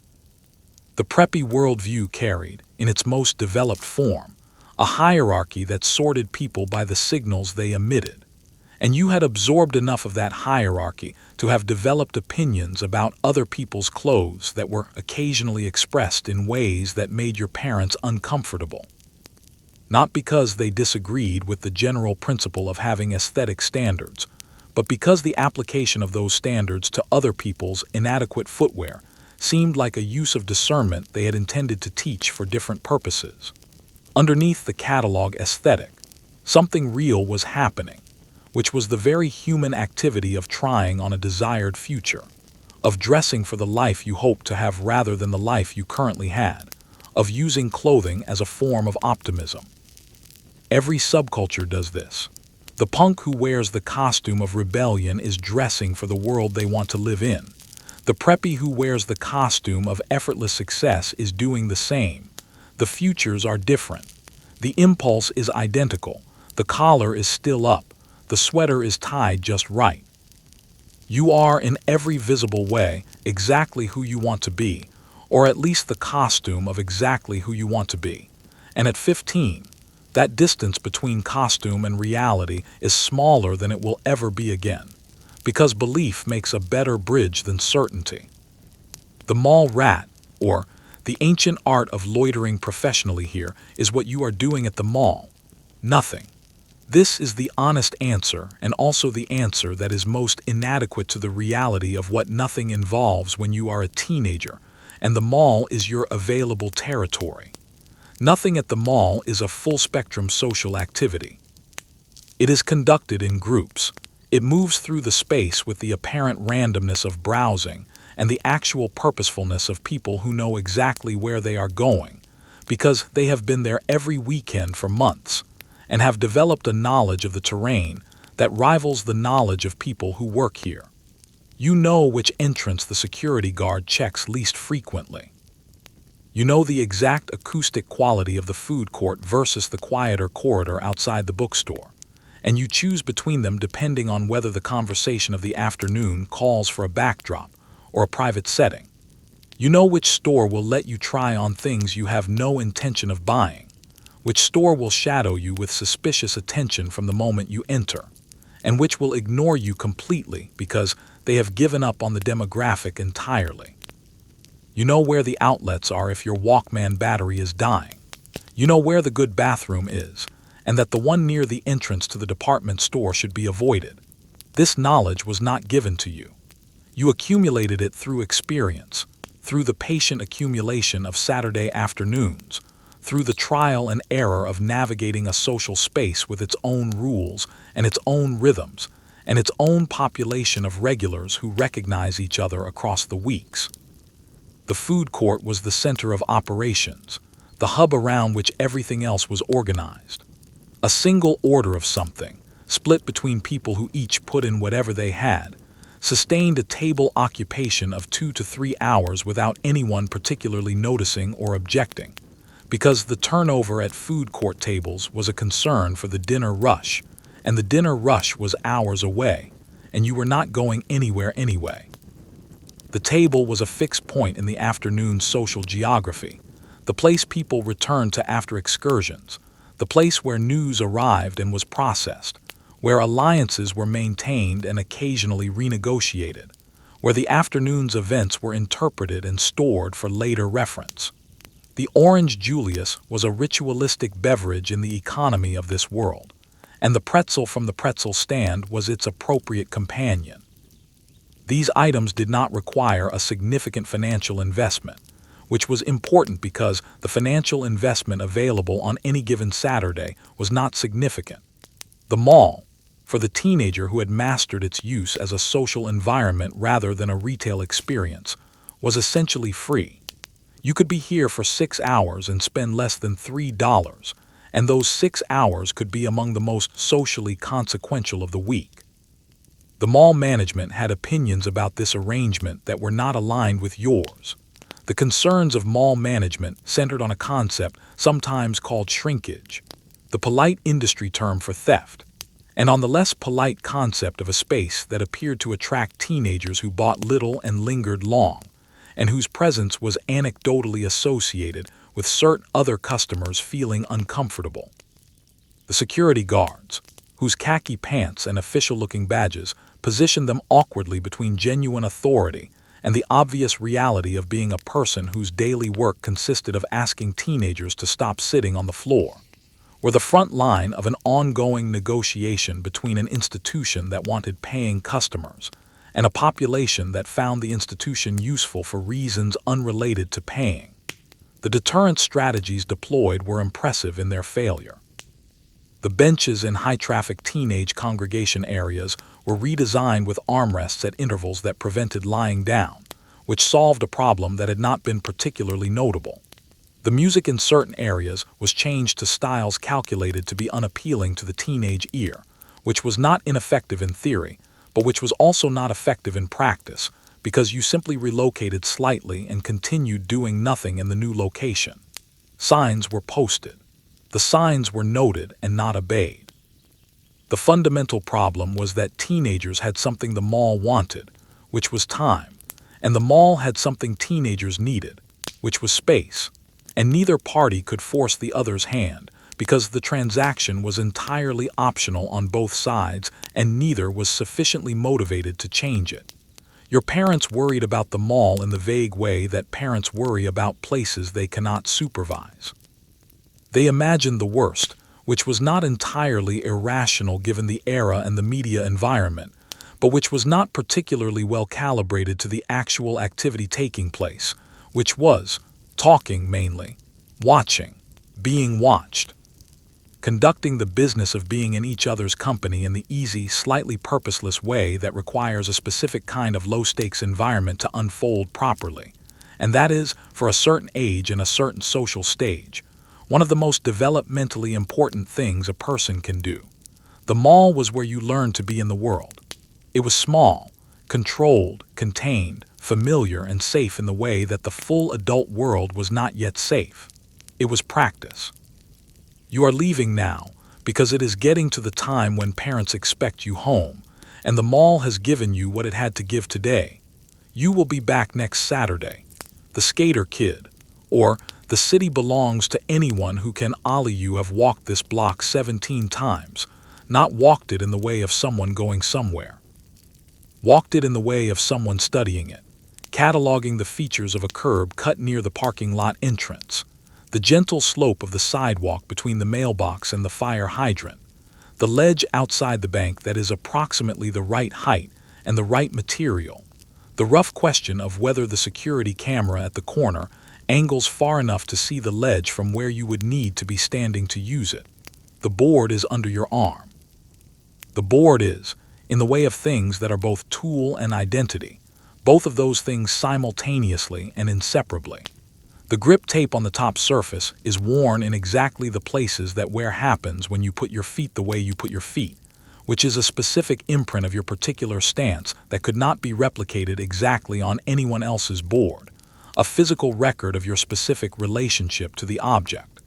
The trucks, which are the metal axles that allow the board to turn, have been adjusted to your preference through a process of incremental tweaking that took months, and that your friends sometimes disagreed with, but that you have arrived at through the evidence of how the board actually behaves under you, which is the only evidence that matters.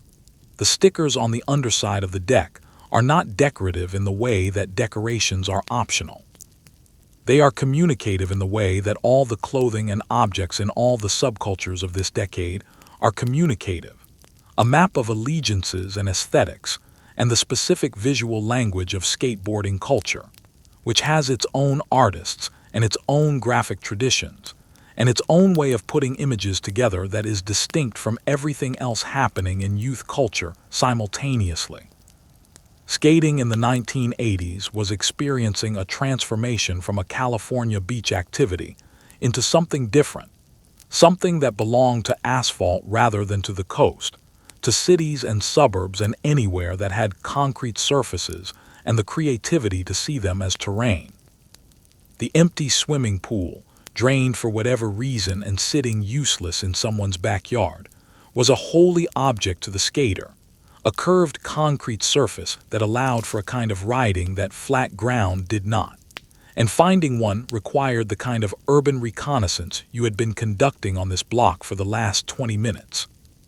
You were, in this activity, operating at the intersection of athleticism and geography that most adults did not recognize as a form of serious engagement with the world. The physical dimension was not subtle. Skating required balance that took months to develop, reflexes that could only be acquired through the specific experience of falling and recovering and falling again, until the body learned what the mind could not directly teach it. The falls were frequent, especially at the beginning and especially when attempting something new. They were also, in the economy of the scene, necessary, because falling meant attempting, and attempting was how you got anywhere. The bruises and scrapes were documented with the pride of someone who understands that the evidence of effort is worth preserving. Not photographically necessarily, though sometimes that too. But in the telling, in the story of how this particular bruise happened, which was always also the story of what you were trying to do when it happened, which was always a story about an attempt that may or may not have worked, but that was the right attempt for where you were that day. The relationship with authority was contentious, and from a certain angle, instructive. No skateboarding signs appeared in places where skateboarding was happening or was likely to happen, and the signs created a geography of prohibition that was itself a kind of map for the skater, indicating exactly where the interesting surfaces were that someone had decided needed protecting. The property owners who called the police or came out themselves to move you along were engaged in their own reasonable activity, which was protecting their property from the wear that skating produces, and you were engaged in yours, which was using available space for a purpose they had not intended it for. This conflict was not resolvable and both sides knew it. You moved. You came back.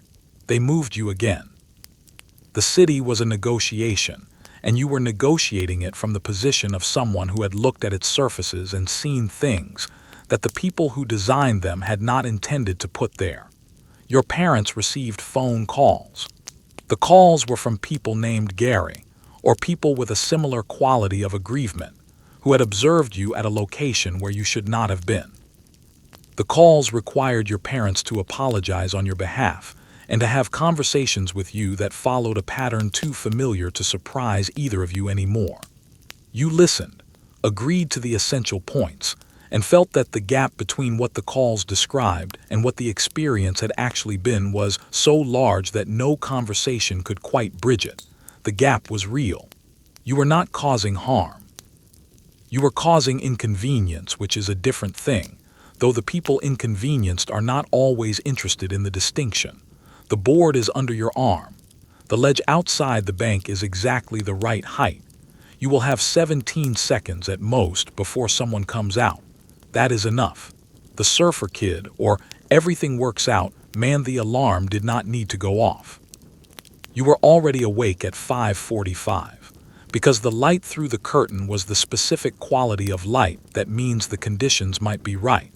And when conditions might be right, you do not need an alarm because something in you, trained over months of early mornings, already knows. You are at the window before you are fully conscious, looking at the quality of the air above the rooftops, reading the information and how the trees are moving, doing math in your head about what the night's weather system means for what is happening right now at the beach. You decide before you have had breakfast. It is going to be good. The decision changes the whole morning's character. Everything moves with a different intention, the small rituals of preparation oriented toward the larger purpose, rather than toward a day of school attendance and scheduled activities. The board is in the garage, and getting to the garage and getting it out is the main project of the next 15 minutes. Everything else is peripheral to this. Surfing as a subculture in the 1980s occupied a complicated position in the American imagination. It was genuinely West Coast, in a way that was both geographic and philosophical, anchored to a specific relationship with a specific body of water that gave it a character different from landlocked subcultures, because it depended on conditions that no one controlled and that required constant negotiation. You could not decide to surf today and simply go surf. You could decide to go to the beach and sea, which is a different relationship with intention than most activities require, and it produced, over time, a different relationship with things being out of your control. This philosophical byproduct of the sport was perhaps the most visible characteristic of the surfer as a social type. The studied, genuine calm about outcomes. The willingness to accept that what happened happened, and that worrying about it in advance was not a productive use of the time between now and when it happened. The sense that urgency was, in most situations, a misreading of the situation's actual demands. These qualities were the products of years spent in relationship with something that did not respond to urgency, that rewarded patience and presence, and the specific skill of knowing when to wait and when to move, and that delivered its best experiences to people who had given up on controlling it. Your parents found this maddening in ways they were not always able to articulate cleanly. The problem was not that you were dangerous. It was that you were completely and genuinely unbothered in a decade that was very bothered, that ran on ambition and anxiety in ways that required the people around it to perform some version of striving, and you had apparently opted out of the performance without consulting anyone. You shrugged where they expected resistance. You agreed where they expected argument. You said things like it will work out with the serene confidence of someone who has actual evidence for this belief, and who is not particularly interested in the evidence on the other side. The tans were a medical concern that your mother had brought up repeatedly. The particular quality of the sun exposure that surfing produced, all day and direct and accumulated over years, was not the kind of thing that dermatologists were recommending in an era when the field had recently arrived at fairly strong opinions about what sustained sun exposure did over time. You listened to these concerns with the patient courtesy of someone who understood the concern and had decided that the trade-off was worth it, a position you could not explain without sounding like someone who had decided their own assessment of the trade-off was more reliable than a medical professional's, which was, in fact, the position you were occupying. The vocabulary was a specific form of efficiency. The economy of expression that characterized surfer speech was not stupidity or limitation. It was compression. The technical vocabulary of the sport, which was precise and specific in ways that outsiders never credited, had been compressed over years of use into a set of shorthand terms that communicated quickly between people who shared the underlying knowledge. Gnarly meant a complex of things all at once. It meant challenging and impressive and dangerous and possibly worth attempting, and possibly too much, and the specific sense of something at the edge of what can be managed. All of this available in 2 syllables to someone who knew the territory. Stoked meant the specific elation of right alignment between desire and situation, between wanting something and having it available, between preparation and opportunity. Dude was punctuation and address and emphasis and acknowledgement simultaneously. To outsiders, it sounded simple. To insiders, it was efficient. You are in the water now. The light is low and golden, and the conditions are, as your reading of the morning atmosphere predicted, exactly right. You are waiting for the right wave, sitting on the board in the trough between swells, reading the water, which requires the same patient attention you have given to it every morning it has mattered, the same practiced reading of the information it provides. The wave comes. You know what to do. The b-boy, or the cardboard is a stage. The cardboard comes from behind a furniture store. You know this because you have been getting it from behind this particular store for 3 months now, and the people who work there have noticed and do not particularly mind, because the cardboard is going to the dumpster anyway, and you ask nicely, and you are there at the same time every Saturday afternoon, which is a kind of regularity that makes the arrangement feel like a system rather than an imposition.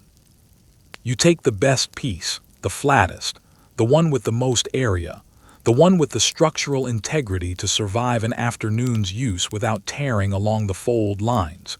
You carry it to the spot. The spot is specific, a section of the parking lot outside a commercial building that is closed on weekends, with enough level concrete to lay the cardboard flat and enough space around it to move without running into anything, and no overhead obstruction that would require modification of moves that require vertical clearance. You have evaluated several spots before settling on this one, and the evaluation criteria were precise even if they were not written down anywhere. The cardboard goes down. The music comes from wherever the music is coming from today, which is sometimes a boom box carried by someone in the group, and sometimes from a box someone has arranged to have positioned in a window above. And in either case it needs to be right, because what you are going to do on this cardboard in the next several hours requires specific rhythm, specific tempo, specific qualities of the beat that are not incidental to what you are doing but foundational to it. Break dancing, which the culture inside it called breaking or b-boying, was by the early 1980s a fully developed art form with its own history, its own vocabulary of moves, its own aesthetic standards and hierarchies of achievement, and its own community of practitioners who took it with the seriousness that any serious art form demands from its serious practitioners. It had come out of New York in the 1970s, specifically from communities in the Bronx that were developing simultaneously the other elements of what would eventually be understood as hip-hop culture: the DJing, the MCing, the graffiti writing. All of these practices shared a commitment to the transformation of available materials into culture, to doing something extraordinary with what the world has discarded or overlooked or undervalued. The cardboard was the literal expression of this. The furniture store was throwing it away.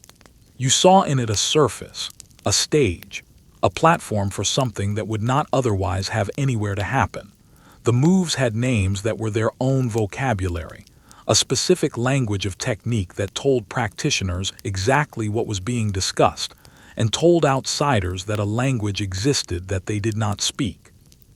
The freezes required strength and balance beyond what the casual observer credited, holding positions that the body was not designed to hold for durations that made them impressive in ways that were difficult to perform, but obvious when witnessed. The power moves, the windmills and headspins and the various rotational things that the human body could do when it was trained to do them, were feats of athleticism whose difficulty could not be fully appreciated without having tried them, which is to say they looked like they required 2 things, and they actually required 12. The training was constant. Not formal training, not the kind with a designated space and a teacher and a scheduled time, but the informal and total training of a person who practices everywhere all the time, who runs through moves waiting for the bus, who works on footwork in the hallway, who can usually be identified by the particular awareness they have of their own body in space, the sense of a person who lives inside their physical self with more attention and intention than most people manage. The battles were the most visible part of the culture, and the part that the outside world most often encountered and most consistently misread. 2 dancers or 2 crews facing off, taking turns, the crowd forming the circle that defined the space and provided the audience, the winner determined by skill and creativity and the crowd's response, which was the mechanism of judgment in a form that did not have referees or scorecards, what it looked like from outside, confrontation. What it was, competition in the form that the culture had developed for resolving competitive questions without the violence that other forms of resolution would require. The battle was, among other things, a technology for channeling the energy that conflict generates into something creative and skilled and public, and therefore subject to judgment by standards that the participants had agreed on. It was, in this sense, more sophisticated than the alternatives, and the kids doing it knew this even if they would not have used these words to describe it. Your parents see you come home on Saturday evening with your best cardboard tucked under your arm, and your hands red from the contact with the ground, and your shoulder that will be sore tomorrow from the move you were working on. The one you finally landed in the 4th hour of the afternoon, in a way that made the group respond in the way you knew they would respond. The way you have been working toward for 3 weeks. They ask what you did today. You say you practiced. The hip-hop kid, or the boom box and the beginning of everything. The boom box weighs 11 pounds. You know this because you have carried it on your shoulder long enough to have developed an intimate knowledge of the distribution of those 11 pounds and what they do to the shoulder over the course of an afternoon. And the answer is a fatigue that is both complaint and badge. The batteries are expensive, which is a recurring logistical concern that structures the finances of your entire weekend. The batteries are also, despite their cost, always on the verge of running out at the precise worst moment, which is a feature of weekend transportation of music that you have not found a solution to beyond carrying spares, which adds weight, which adds to the shoulder fatigue. None of this makes you consider not bringing it. The boom box was not simply a way of having music available outside the house. It was the announcement that music was here, in this space at this moment, that this group of people moving through this space was moving through it with intention and sound and presence. It claimed the space acoustically. It said, without saying, "We are here. This is what we sound like, and if the sound is reaching you, that means you are in range of us, which means you are in our world for the duration of the song." Hip-hop was, in the early 1980s, at the beginning of a trajectory that almost no one predicted, and that in retrospect seems both inevitable and extraordinary. The elements were there. In New York, in the same communities that were generating the b-boy culture and the graffiti writing, the DJs who had discovered that the break in a record, the instrumental section without lyrics, was where the dancing happened, and who had developed the technique of extending the break by using 2 copies of the same record and switching between them, keeping the break going indefinitely by alternating between the 2. The MCs who began talking over these extended breaks, first to keep the crowd engaged, and then because the talking itself became something, became a form with its own craft and its own possibilities and its own standards of achievement. The cassette tape was the medium that made it mobile and made it spread. You recorded from the radio, from friends, from shows where someone had positioned a recorder at the edge of the stage. You dubbed the best tapes onto blank cassettes and gave them to people who gave them to people who gave them to people. And the music traveled without the radio stations, without the record companies, without any of the infrastructure that normally controlled what music reached who and when. It spread through the network of people who cared about it, which is the oldest method of propagation for any art form, and the one that still works best when the art form is ahead of the institutions. The verses were the most studied element. You memorized them the way other teenagers memorized song lyrics, but with a different quality of attention, because the craft of the verse was the kind of craft that rewarded close examination. The internal rhymes, the wordplay, the specific choices of phrase that packed meaning into syllable counts that the rhythm required, the way certain lines worked on multiple levels simultaneously, delivering their surface meaning and something else underneath it. This was poetry, not in the way that teachers taught poetry, with its formal literary history and its requirement to be read silently off a page, but poetry as a live form, as an oral tradition, as something meant to be heard and felt in the body as well as understood in the mind. You dissected verses with your friends the way literary scholars might dissect poems, with the difference that your analysis was practical rather than academic.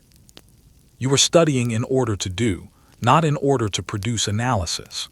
The goal was to understand the technique well enough to employ it, to develop your own ability to put lines together that had the qualities you admired in the lines you were studying.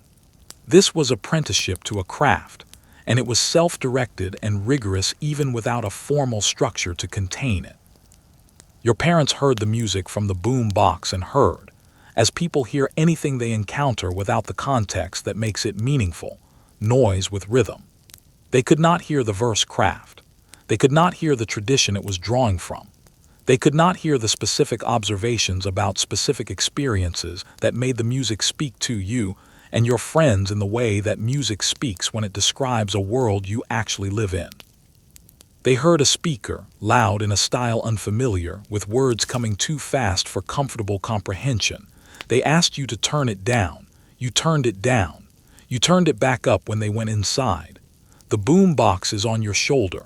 The neighborhood knows you are here. The graffiti writer, or the artist and the fence line you have been working on this tag for 8 months.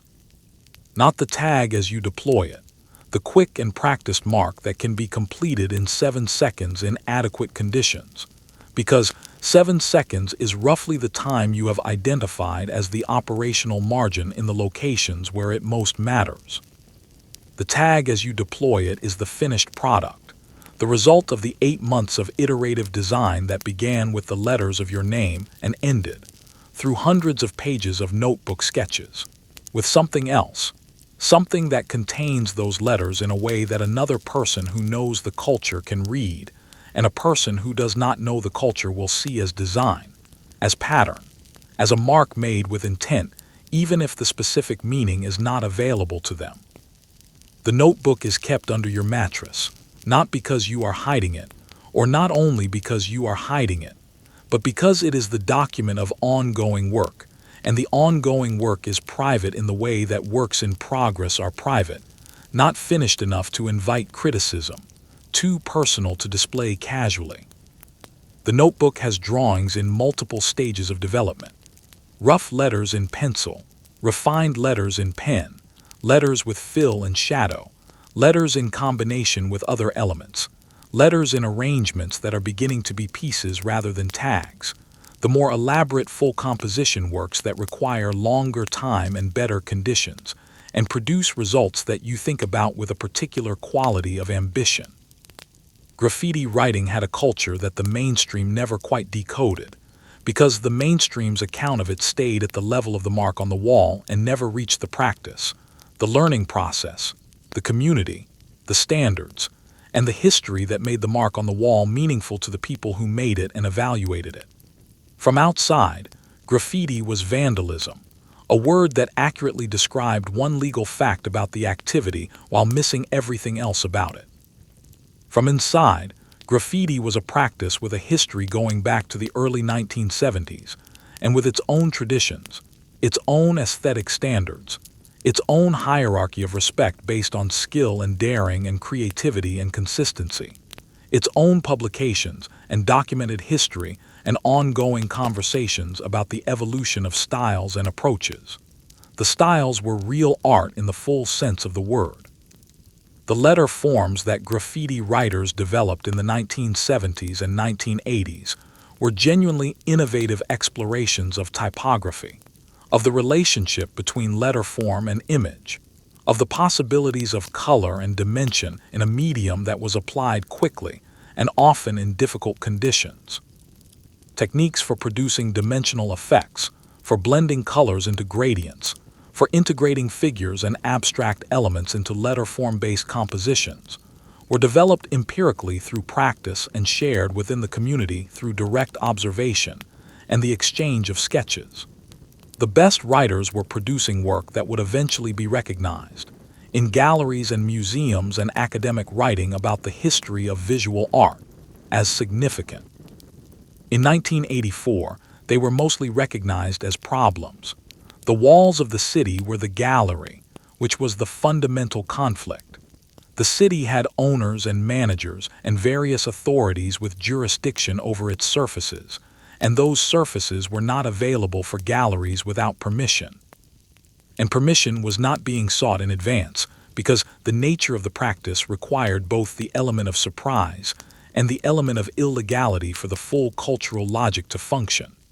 The mark on the wall meant something partly because it was unauthorized, because the wall had not agreed to be marked, because the writer had taken a risk in placing the mark there, and that risk was visible in the mark, was part of what the mark communicated.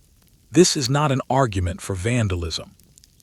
It is an explanation of the cultural logic that organized a practice, which is a different thing. The legal reality was real and had real consequences. Fines, community service, the occasional night in a holding cell, and the particular humiliation of phone calls made by police to parents who then had to arrive somewhere official and provide transportation, and listen to an explanation of what their child had been doing in a place they had no business being after midnight. The conversations with your parents that followed these calls had a specific quality. You could not explain the full cultural context, because the full cultural context was not available in the length of a kitchen table conversation, and would not have been received with the curiosity that would make it useful.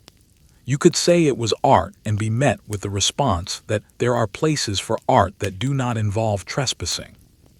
You could say you were not hurting anyone, which was mostly but not entirely true, because the owners of the walls had cleaning costs, and mostly true was not the same as entirely true.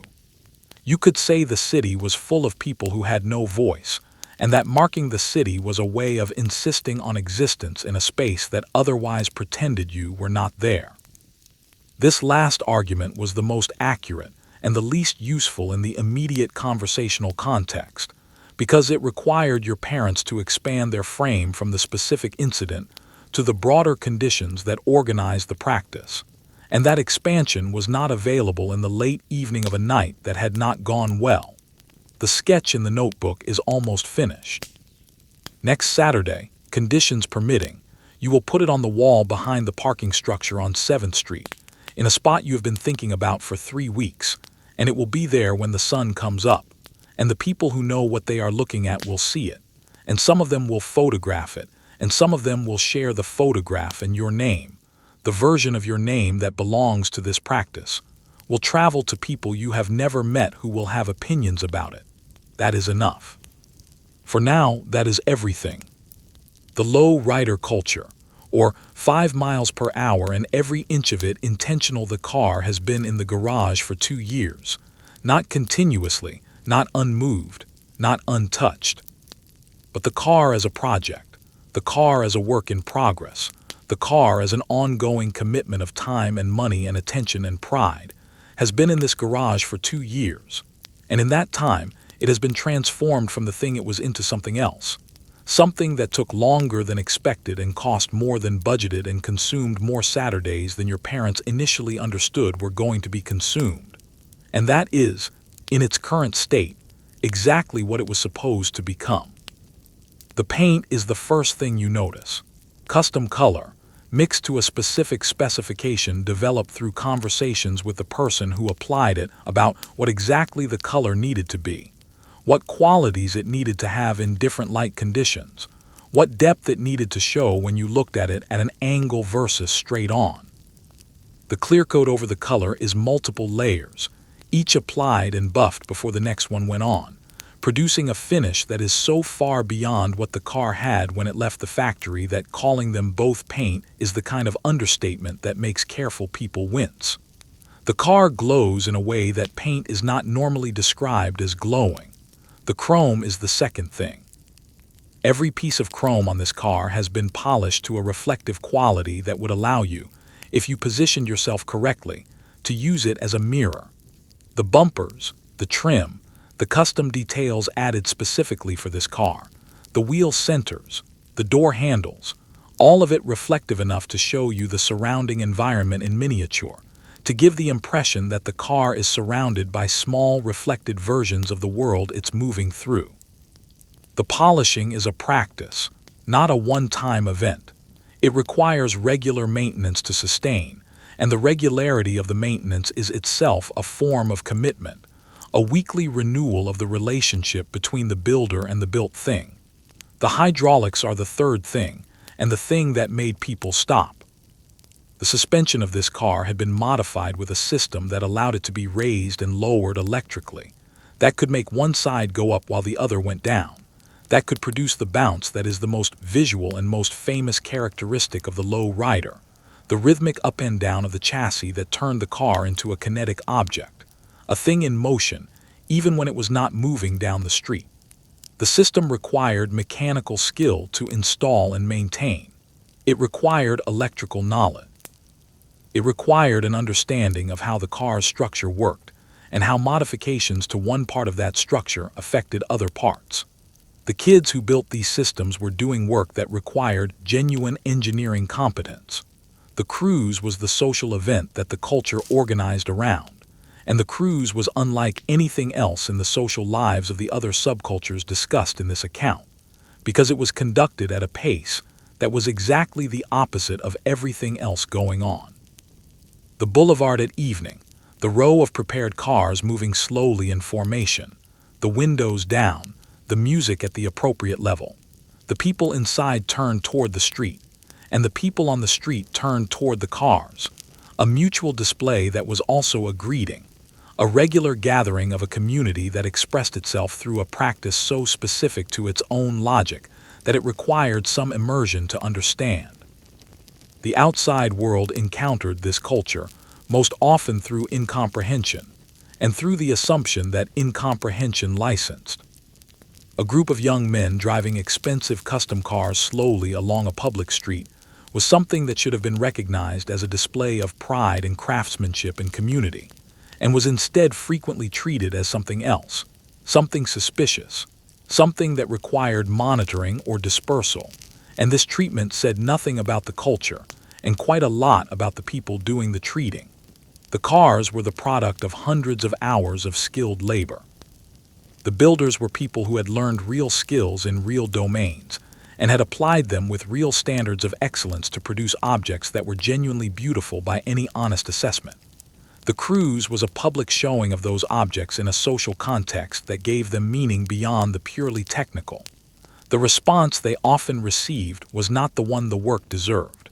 The garage is closing for the night. The car will be on the boulevard on Saturday. Everything is ready.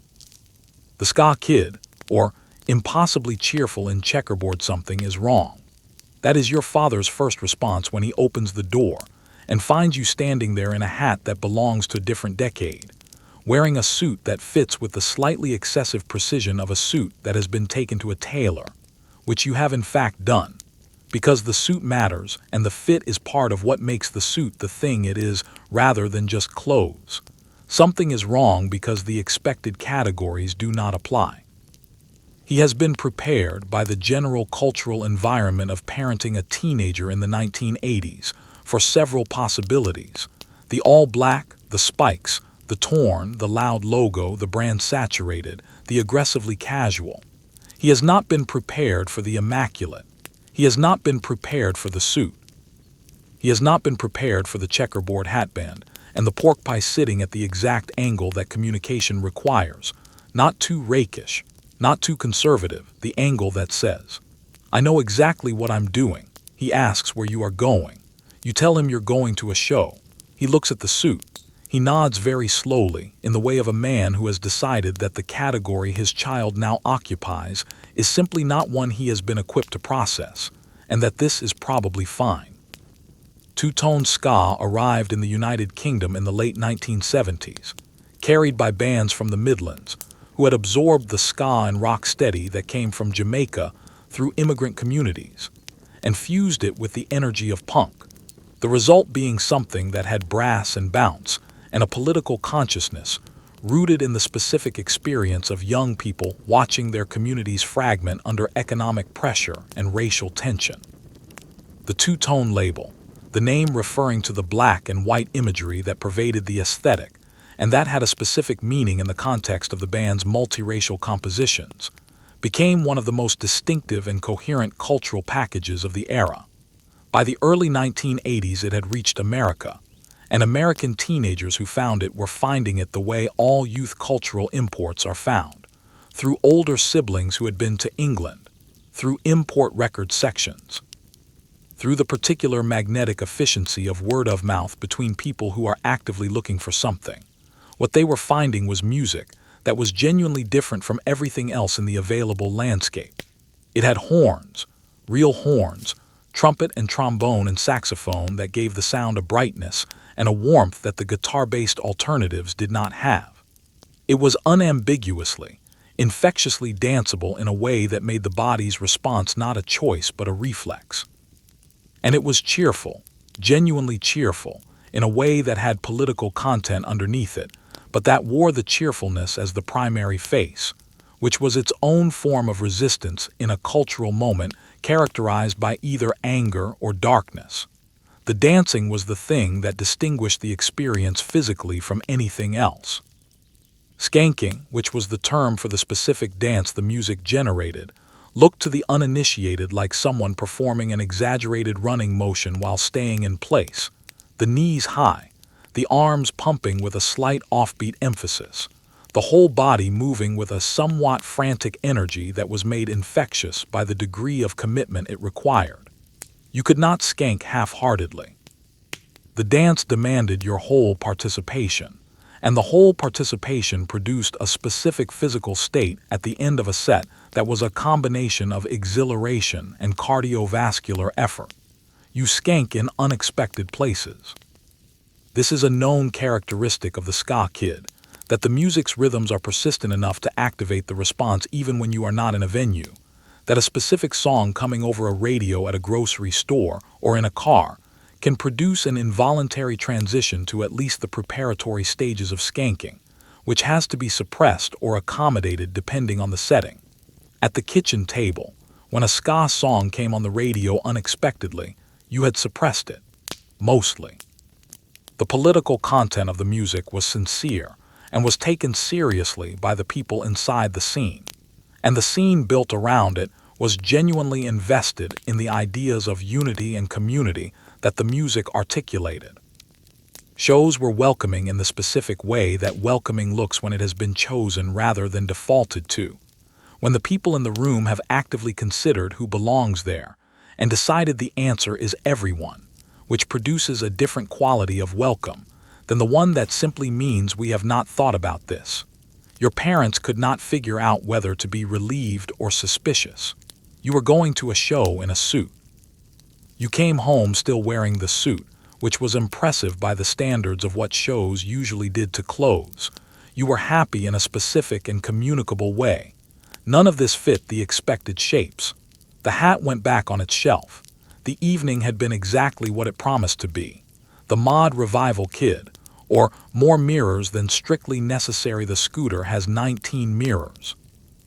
This is one fewer than last month, when it had 20, because one of the mirrors developed a crack that compromised its aesthetic integrity and was removed pending replacement, which is a sentence that makes complete sense in the context of what a scooter is supposed to look like, and that acknowledges that 19 mirrors is still a larger number than any practical function requires. No one has ever needed 19 mirrors on a scooter, but the mod scooter is not organized around need. It is organized around appearance, and appearance in this context means the specific, accumulated, layered visual effect of a machine that has been treated as a canvas for a particular aesthetic sensibility. The mirrors, each chosen and positioned, catch different angles of light and reflect the surrounding environment in a way that makes the parked scooter a presence beyond its physical dimensions. It is more than its size. It extends itself into its surroundings through reflection, which is either beautiful or excessive depending on where you stand, and which is both simultaneously if you are capable of holding both at once. The suit underneath the fishtail parker is the other commitment, and the suit is correct in every technical sense. Correct cut, correct weight of fabric for the season, correct proportions, the lapels at the width that the early 1960s mod ideal specified, the trouser leg at the width that distinguishes this suit from suits that belong to other eras or other aesthetics. You have studied. The study was not casual. There were photographs, there were original documents, there were conversations with older people who remembered the first time this was happening, and who were interviewed with the seriousness of primary sources, which is what they were. The mod revival of the early 1980s was in some respects the most explicitly historical of all the decade's youth cultural moments, because its entire aesthetic project was the deliberate recovery and reanimation of a specific earlier moment in British youth culture, specifically the mod scene of the early to mid-1960s. When sharp suits and clean lines in scooters and a specific quality of cool were the markers of a tribe that had decided that being the most precise and elegant and well-informed version of itself was a form of rebellion against a culture that expected working-class young people to dress like working-class people rather than like the vanguard of a new and better way of living. The original mods had used fashion as a tool of social aspiration. The revival mods were using it as a tool of historical love, of devotion to a specific aesthetic moment, which added a layer of complexity that the original moment did not have. You were not just being a mod. You were choosing to be a mod in an era when the choice was itself a statement, when the decision to dress this way in 1982 rather than some other way required explanation, or at least acknowledged that no explanation would fully satisfy people who found it strange. The music organized everything else. The Who, Small Faces, the original ska sounds from the late 1950s and 1960s, plus the contemporary bands who had absorbed these influences and were making something new from them, something that had the energy of the original but the sound of the present. You owned records in both categories and moved between them with an ease that required knowing both well enough to understand what you were moving between. Your parents were not threatened. They were puzzled in a way that was almost the opposite of threatened, which was its own interesting experience. Most of the other scenes had generated alarm in the familiar directions, the aesthetic alarm, the volume alarm, the parental advisory alarm. This generated something different, a kind of bewilderment at the specificity of it, at the amount of time and money and attention that had gone into recovering and inhabiting an aesthetic moment that had happened before you were born, and that you had somehow arrived at as the correct expression of yourself. Your father mentioned once that his older brother had dressed somewhat similarly in the actual 1960s. This information was interesting to you, and you asked follow-up questions. Your father was not prepared for follow-up questions. The scooter is in the driveway. You have polished the mirrors this morning, all 19 of them, each one individually. The suit is pressed. The parker is over it, protecting it for the journey. You will arrive looking exactly as you intended to look. You will park the scooter exactly where it can be seen, because the scooter is part of the look and the look is the point, and the point is the entirety. The Rockabilly Kid, or How to Rebel by Going Backward the Pompadour, requires this morning what it always requires, which is both more time and more product than seems reasonable for hair, and the reasonableness of it is not, has never been, the organizing principle. What is reasonable is this: the pompadour must stand. It must stand with conviction and with height, and with the specific quality of a wave frozen at its peak, that is the essential characteristic of the style. The thing that distinguishes the pompadour from other tall hairstyles by the specific curve of it. The fact that it breaks forward and up rather than simply going up. The fact that the wave suggests motion even in its stillness. The product is heavy pomade, applied generously and worked through with a comb, the same fine-tooth comb that is always in your back pocket, that has been in your back pocket since you committed to the look, that functions as both tool and prop and signal to anyone who knows the signals. The comb goes in, the hair goes up. The process is repeated until the wave is right, which is a subjective standard that you carry internally and apply with the certainty of someone who has been maintaining this hair long enough to know what right looks like. The cuffed jeans are second nature at this point. The cuffs are a specific width and are rolled to a specific point on the leg that is the correct point according to standards that are both aesthetic and historical. Because the rockabilly revival of the early 1980s was doing something specific with history. It was going back, deliberately, to a moment in American musical history in the mid-1950s when rock and roll was first forming from the collision of country music and rhythm and blues, when the sound was raw and energetic, and new in the way that only first things are new. The original rockabilly musicians had understood, or had simply instinctively done, something that the revival kids were now consciously celebrating. They had made music at the moment when multiple traditions met without knowing they were meeting, and the meeting had produced something that contained all the energy of all the traditions simultaneously, something faster than country and more structured than blues and more physical than either, something built for dancing, for the specific kind of dancing that the body did when the right beat and the right tempo arrived together.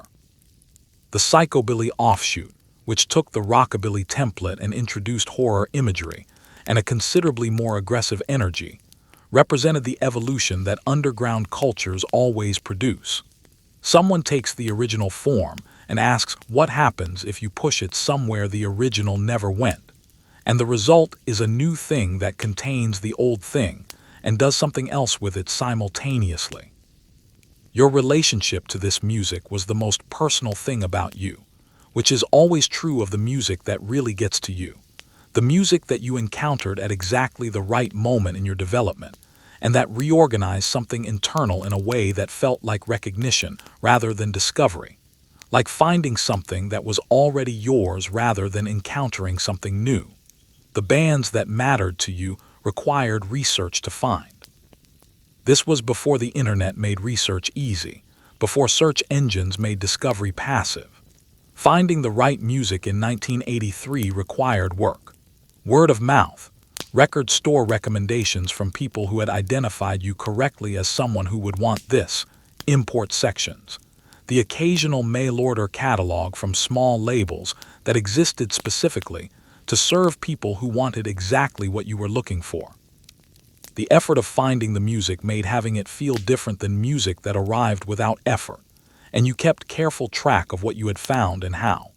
Your parents found the specific nature of your rebellion confusing in a way that was different from the confusion produced by other rebellious aesthetics. They had prepared for the future, for something aggressively new, for the kind of rebellion that rejected the past and insisted on the unprecedented. Instead, they had a child who had gone backward, who was insisting on the value of something from their own young adulthood, who had arrived at a love for a specific cultural moment of their generation's past by means they did not understand, and with an intensity they had not anticipated. Your father has records in a box in the basement from the 1950s. You know this. He does not know that you know this. He is going to find out. The Arcade Kid, or Your initials are on the machine QAZ3 letters, chosen with the same care that went into choosing a name for anything important, because they are your name in the only context that currently matters to you, which is the top of the leaderboard on the machine in the far left corner of the arcade. The machine you have been playing for 3 months, and that now holds your initials in the first position by a margin of approximately 30,000 points, which is both a comfortable margin and a margin you are aware could be challenged at any time by someone who does not have better things to do on a Thursday afternoon. The arcade is its own world, and worlds require knowledge to navigate. You have the knowledge. You know which machines are hot right now, which are being played constantly by people who are getting good at them, and will therefore hold their leaderboards competitively, and which have been slightly neglected because the game is older or because the current population of regulars has moved on to something else, leaving gaps in the leaderboards that could be exploited by a focused campaign of targeted effort over a single good weekend. You know the machine's quirks, the ways that specific games diverge from their general type in specific mechanical details that require adjustment if you are going to play above the level that casual play produces. This is real knowledge, accumulated through hours of practice and attention, and it is knowledge of a form that the adults who dismiss the arcade as a money-consuming waste of time were not equipped to recognize as knowledge, because knowledge is supposed to reside in books and classrooms and organized curricula, not in the pattern recognition and motor skill and strategic thinking that a good arcade player develops over months of serious engagement with a set of specific challenges. But the knowledge was real. The quarters were the mechanism, the entry fee for each session, the physical expression of the decision to attempt the game at this moment on this machine. They accumulated in your pocket over the week from whatever sources were available, from the allowance that was calibrated to cover reasonable expenses rather than arcade-scaled ambitions, from small amounts earned through whatever arrangements with parents or neighbors were available, from the occasional windfall of found change that became, in the economy of the arcade life, immediately significant. The relationship with quarters was one of the more honest economic educations available to a teenager who did not have access to actual financial complexity. You knew exactly what your resources were, you knew exactly what they cost, and you made allocation decisions accordingly. The high scoreboard was the record, the proof, the thing that persisted beyond the session and said that at a specific moment someone named QAZ had been here and had done something with the machine that nobody in the time since had managed to exceed. The appeal of this was not complicated. It was the appeal of any permanent record, any mark of achievement that outlasts the moment of achieving it, any evidence that you were here and did this, and it mattered by the standards that applied in this specific context. Your parents found the quarters alarming as a cumulative total, which they arrived at by the indirect method of calculating from how often you asked for them, and the number they arrived at was one they found difficult to reconcile with the word investment. The conversation about the appropriate use of money happened several times, and each time arrived at a truce rather than a resolution, because the truce was the best available outcome given that neither side was going to fully persuade the other. They could not see the leaderboard from where they were sitting. They did not know about QAZU go back to the arcade on Saturday. The machine is where you left it. The score is still yours. The computer kid, or the beige box in the future the modem takes a while. The process begins with the handset placed in the cradle in a specific way that has been learned through the failure modes of not placing it correctly, which include sounds and failures of connection that announce, loudly and somewhat embarrassingly, that the setup has not been executed properly. Then the number is dialed, the physical dial of a telephone that is going to tie up the family phone for the next however long, and that your parents have been notified about, and that has been negotiated down to a window of acceptable use, and that you are currently inside the window of. The modem speaks. This is the only accurate description of what happens when two modems connect across a phone line. It is not a sound that resembles music or conversation or any other category of sound that existed before modems existed.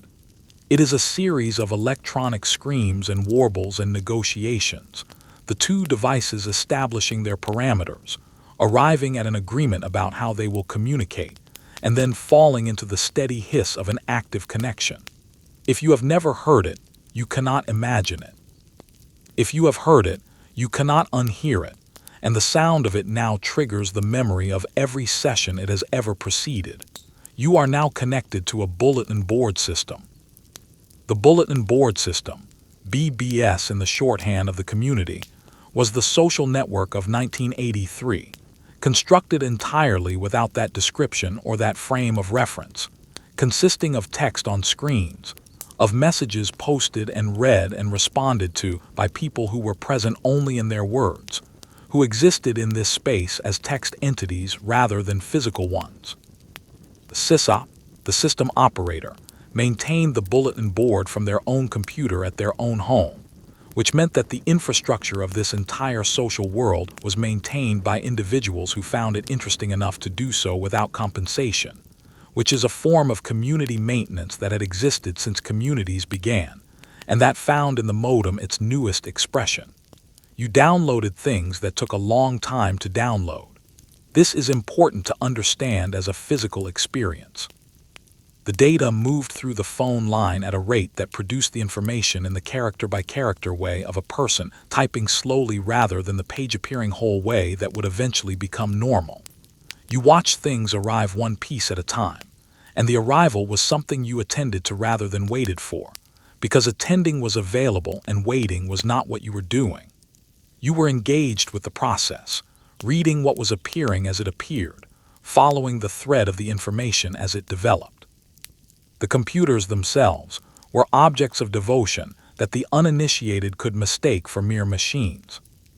Your relationship with the one in your room, or in the den, or wherever the family had placed the computer that had arrived because someone had decided it would be educational, was a relationship with a system that you understood and that most of the adults in your household did not, which produced a particular quality of competence that was both satisfying and slightly isolating. Because the fluency you had developed in this machine's language had no one to speak it with except the people on the bulletin boards, who were the best conversational partners available precisely because they were also fluent. The film came out, the one about the teenager who accidentally connected to a military computer system through the same kind of modem setup you were using, and the country reacted to it with the specific alarm that fiction can produce in people who cannot distinguish between the story and the possibility, which is not a criticism of those people, because the distinction is genuinely difficult when the story is realistic and the technology is unfamiliar. The result was a period during which people looked at you, specifically at the computer setup in your room, with a quality of unease that was new and that you found somewhere between insulting and entertaining. You were not a threat to national security. You were barely a threat to your own homework completion rate. The things you were doing on the bulletin board were primarily conversations, and the things you were learning from those conversations were primarily how the technology worked, which was not dangerous information, and was, in fact, the information that would turn out to be the most useful thing you could have been learning in the early 1980s, given what was going to happen to that technology and the world it would eventually reshape. The modem is making its sounds. The connection is established. The cursor blinks. You begin. The Horror Kid, or The Monster Under the Bed, is a personal friend. The video store opened 6 months ago, and your life is different. Not dramatically different. Not in the ways that the concerned cultural commentary of the era was suggesting it was different. Not darker or more violent or more likely to confuse fiction with reality. Just specifically different in the way that having access to a resource changes how you spend your time. And the resource in this case is an entire section of shelving devoted to horror films that were previously available only if you happened to catch them on late-night cable television, or if you knew someone who had taped them off the right channel at the right time. Now you can rent them. The process of choosing what to rent has become its own significant activity, occupying a portion of the Friday afternoon that is disproportionate to the time that watching the film actually takes. The horror section is examined with the attention of someone who is simultaneously evaluating multiple dimensions of each possible choice. The cover art, which is its own genre of commercial illustration with its own traditions and signals. The back of the case, which provides the description that either confirms or complicates what the cover suggested. The opinions of the person at the counter, who has watched enough of these to have developed opinions worth soliciting. And the opinions of the people you are with, who each have their own criteria that must be weighed against yours. The classification system you and your friends have developed is precise and is based on criteria that film critics of the era were not using. It encompasses the quality of the practical effects, which is distinct from the quality of the filmmaking in general, the internal logic of the monster or villain, which affects how satisfying the confrontation will be, the ratio of setup to payoff, the quality of the final girl, a figure your group has analyzed with considerable depth, and the specific category of fear, which ranges from the atmospheric, which you all appreciate, to the purely mechanical, which has its uses, to the variety that relies on a specific image that stays with you after the film is over, which is the most powerful and the most sought after. You are not scared by these films. This is the thing that the adults who worried about the effects of horror on teenage viewers were consistently getting wrong. You are not scared in the way that the word scared implies, the way that fear implies, the involuntary and unwanted response to genuine threat. You are having a curated experience of something that resembles fear while knowing at all times that the resemblance is the point, that the machinery producing the experience is visible to you even while the experience is happening, that you are simultaneously inside the story and outside it in the way that all sophisticated engagement with fiction operates. This is actually a form of media literacy that the worried cultural critics were, ironically, pointing at while missing entirely. You understand how these films work. You understand the grammar of the genre, the way tension is built and released, the conventional signals that prepare you for what is coming, the ways that good films subvert those conventions to produce genuine surprise, and the ways that less skilled films rely on them too heavily and become predictable. This understanding is the product of serious engagement with the form, of watching enough horror films to develop a framework for evaluating them, which is the same process by which any critical engagement with any art form develops. The sleepover is the optimal setting. 6 people, whatever dark thing is currently in the tape player, the lights off by agreement and turned back on by individual negotiation as the film demands. The commentary that runs underneath the film among people who know each other well enough to talk during movies without ruining them for each other. The commentary is itself a creative activity, a collective performance of film criticism in real time, and it is often funnier than the film and occasionally more insightful than any review that will ever be written about the thing you are watching. At midnight, someone makes the run to the kitchen for more snacks. At 2 in the morning, one of the 6 is asleep. By 3, the film is over and has been evaluated. Nobody's mind has been irreparably altered. The tape goes back in the case. The burnout, or the deepest thought you had was right outside the gym there is a wall. Not a significant wall, not a wall with history or symbolism, or any particular reason to be a wall beyond the structural function of being the exterior boundary of the gym, which required an exterior boundary, and that boundary is this wall. And this wall is where you are, as you have been at various points of most school days for the past 2 years, conducting what would be described in your academic file as an unauthorized absence from second period, but what you would describe, if pressed, as thinking. The thinking is not the kind of thinking that has an agenda. It is the kind of thinking that unfolds in the direction that it unfolds, that does not require a destination to begin, that can follow a thread from one place to another place without needing to arrive anywhere specifically. The best observations emerge this way, in the unhurried mental space between obligations, in the gaps that most people fill but that you have decided are worth preserving. The t-shirt is faded. Not faded in the way of neglect, or not only in the way of neglect, but faded in the way of a garment that has been washed and worn and washed and worn until the original color has given way to something more interesting, something with texture and history, something that looks like what it is, which is a material that has been through experiences.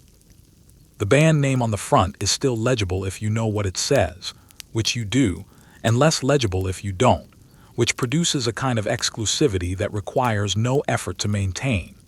People who know. People who don't have the experience of a shirt that is simply old. The Burnout as a social category is worth defending, which is a thing that might surprise anyone who has used the word as a dismissal. The Burnout is the person who has opted out of the particular form of competitive striving that organizes most of adolescent social life, who has looked at the available structures and declined to arrange their priorities around them, who spends their afternoons outside the gym rather than inside the activities that the gym represents. This opting out is sometimes a symptom of difficulty, of things being wrong in ways that do not announce themselves clearly, and that possibility deserves to be taken seriously. But it is also sometimes simply a different set of values about what matters and how time ought to be spent. And the two possibilities look alike from the outside, which is part of why the Burnout was always a figure of adult anxiety, because you cannot tell from the outside which you are looking at. What the Burnout was not typically was what the legend made them. Not reckless, not dangerous, not the catastrophe their faded shirts and their second-period absences suggested to people who projected backward from the image to the implied future and found the implied future worrying. Burnouts became people, the same as everyone else in the same proportions, with the same ranges of outcomes that any other group produced, and the years after high school did not sort themselves the way the worried adults had predicted they would. The observation you have just had, leaning against this wall, about the way the PE teacher moves through the hallway communicates exactly how much he cares about being here, which is not very much, which is the thing you and he have in common that he would not acknowledge if asked, was a genuinely good observation about human behavior and its visible indicators. You will forget it within 40 minutes. This is fine. It was good while it lasted. The sun is at a specific angle that is producing a specific quality of warmth on the wall behind your shoulder. This, too, is good. The Latchkey Kid, or the key on the string and the hours between 3 and 6 the key, is on a piece of green yarn. The yarn is long enough that the key hangs at chest height when the loop is around your neck, accessible without taking it off, and the loop is long enough to loop over your head easily in the morning when you put it on, and in the afternoon when you use it. The key itself is a copy made at the hardware store, bronze-colored and worn smooth at the edges from daily use, warm from your skin when you take it out and put it in the lock. The lock opens. The house is empty. This is the specific quality of the house at 3:15 in the afternoon on a school day, and it has its own texture that is distinct from the emptiness of the house when you are the first one up on a Saturday morning, or the emptiness of the house when you know someone is just out and coming back soon. This emptiness is deliberate, scheduled, structural. The house is empty because the adults who normally occupy it are at work, where they will be until 5:30 or 6, and in the 2 or 3 hours between your arrival and theirs, the house is yours in a way that it is yours at no other time. The Latchkey generation, which was not yet called a generation because it was not yet identified as a category, was simply the kids whose families needed 2 incomes and whose schools ended before the workday did, and who therefore occupied a particular slice of the afternoon alone. Not all of them, and not all of them in the same way, but enough of them that the phenomenon was real and significant and eventually recognized as such, though the recognition came in the form of social concern more often than in the form of social support, which is a pattern in how American society addresses things it finds inconvenient. You have the routine. The routine begins with food, because the afternoon requires fuel, and because choosing and preparing your own food in an empty kitchen is one of the small exercises of competence that these hours provide. You are better at this than most adults realize, capable of feeding yourself in ways that are satisfying and nutritious without assistance, which is a skill that developed not from any instruction, but from the necessity that is still the most reliable curriculum. Then the homework, or not the homework, depending on the day and the subject and the state of your concentration, which is another decision you make for yourself in the accountability-free space of the afternoon. The record for completing homework before a parent arrived home is not perfect, but it is better than the concerned observer might predict, because the accountability that the adults imagine is absent is not actually absent. You have it yourself, internalized, the product of growing up in a household where the adults worked, and where the understanding that things needed to be done had transferred to you along with the key. The television was available. This is the point in the afternoon when the shows came on that were not intended for you but that were on, and watching them was part of the texture of these hours, part of the specific experience of being alone in the house in the afternoon, part of what the afternoon meant when it became something you were living through rather than something being structured for you. You developed opinions about what was on. You made choices. You changed your mind. You turned it off and found something else to do, or you turned it off and sat with the quiet that the empty house could provide, which was a different thing from the quiet of the house when other people were in it. The Latchkey experience was, in retrospect, one of the places where the decade's teenagers were doing something that would matter later without knowing they were doing it. They were learning to be alone without being lonely. They were learning to manage their own time. They were learning that their decisions had consequences that would land on them rather than on the adults who supervised them, which is a form of consequence learning that produces a specific quality of competence over time.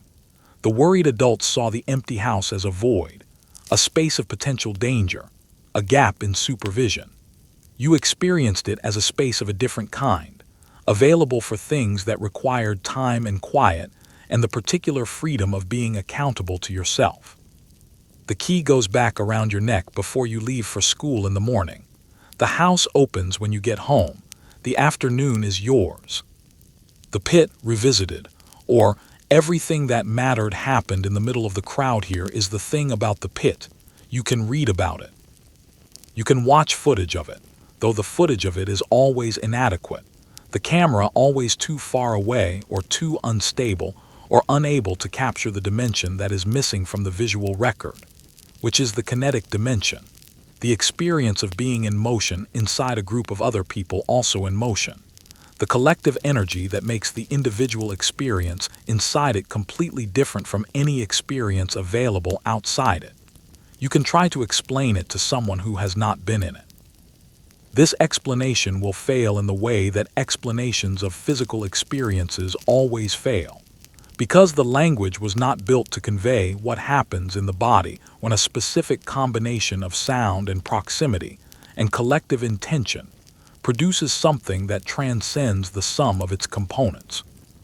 What you know from inside it is this: the music is very loud and very present, not in the way of music that you are listening to, but in the way of music that is happening to you, that is reorganizing the air you breathe and the ground under your feet and the feeling of being in a body in the world. The people around you are strangers who are not quite strangers, who share the specific context of being here and wanting what this is, which creates a provisional intimacy that does not require introduction or conversation. Your body is in motion in relation to their bodies, and the motion is both individual and collective, both something you are choosing and something you are being carried by, and the experience of those two things being simultaneously true is the experience that keeps bringing you back. The unwritten rules are known.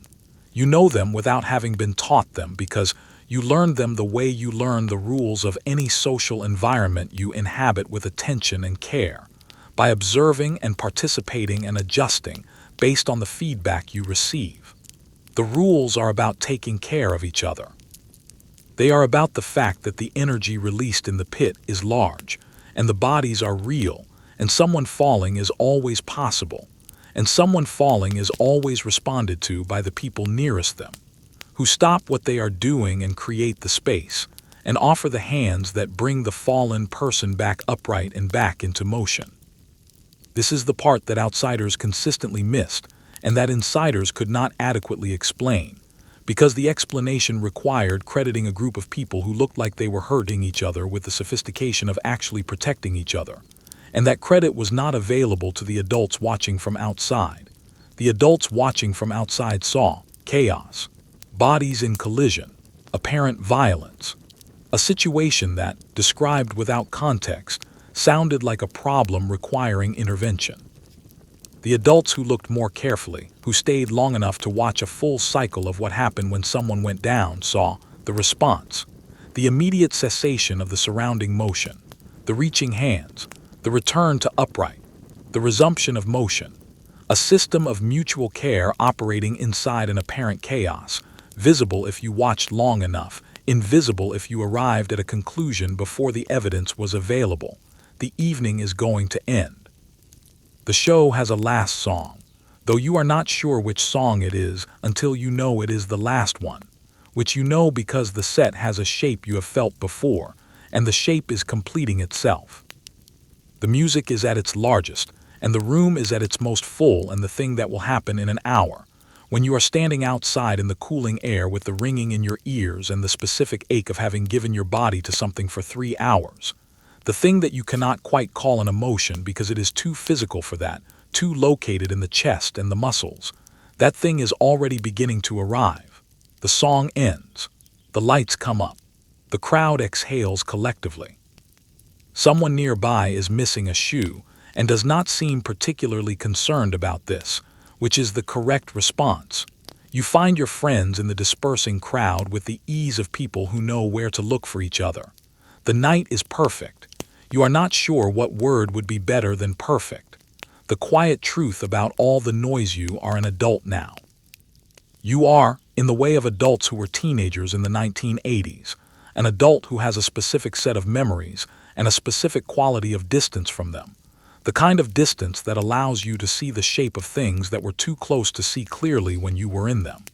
And from that distance, with that clarity, here is what the decade of neon and hairspray and parental panic looks like. It looks like a generation figuring out who it was. Not in the abstract, not in the philosophically tidy sense of identity formation that developmental psychology describes with appropriate clinical detachment, but in the loud, specific, sometimes ridiculous, always genuine way of actual teenagers in actual moments, making actual choices about the clothes they put on their bodies and the music they put in their ears and the communities they chose to belong to. Every choice communicated something.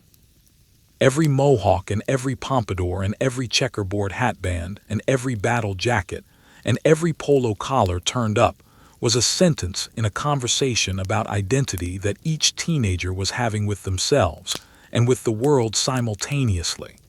The world responded with alarm, which was not entirely unreasonable. Things that are new and loud and different from what came before them are genuinely disorienting to the people for whom the previous way of doing things was not a style, but simply the world. The parents who found the mohawk alarming were not wrong to find it unusual. The parents who found the eyeliner confusing were not wrong to find it outside their experience. The adults who heard the music and found it too loud or too dark or too cheerful or too confrontational were not wrong to have their reactions. What they were wrong about was the conclusion they drew from those reactions. The conclusion, in its various forms across the various panics of the decade, was that something was wrong with the kids, that the mohawk signaled danger, that the eyeliner signaled despair, that the music signaled recruitment to something, that the dice signaled cult involvement, that the loud, specific, excessive, creative, communal project of being a teenager in the 1980s was a symptom of something that needed to be treated rather than a phase of life that needed to be supported. The conclusion was wrong. The kids who wore the mohawks and the battle jackets and the lace gloves and the suits were engaged in the specific and difficult and necessary work of becoming themselves. And the methods they chose were the methods available to them. Which were the methods of the 1980s, as the methods of every generation's teenagers are the methods of their specific moment. The form was new. The project was ancient. The friends made in those basements and those malls and those parking lots and those shows are, for many of the people who made them, still the friends that matter most, because the friendships built on the shared intensity of becoming who you are tend to have a particular durability.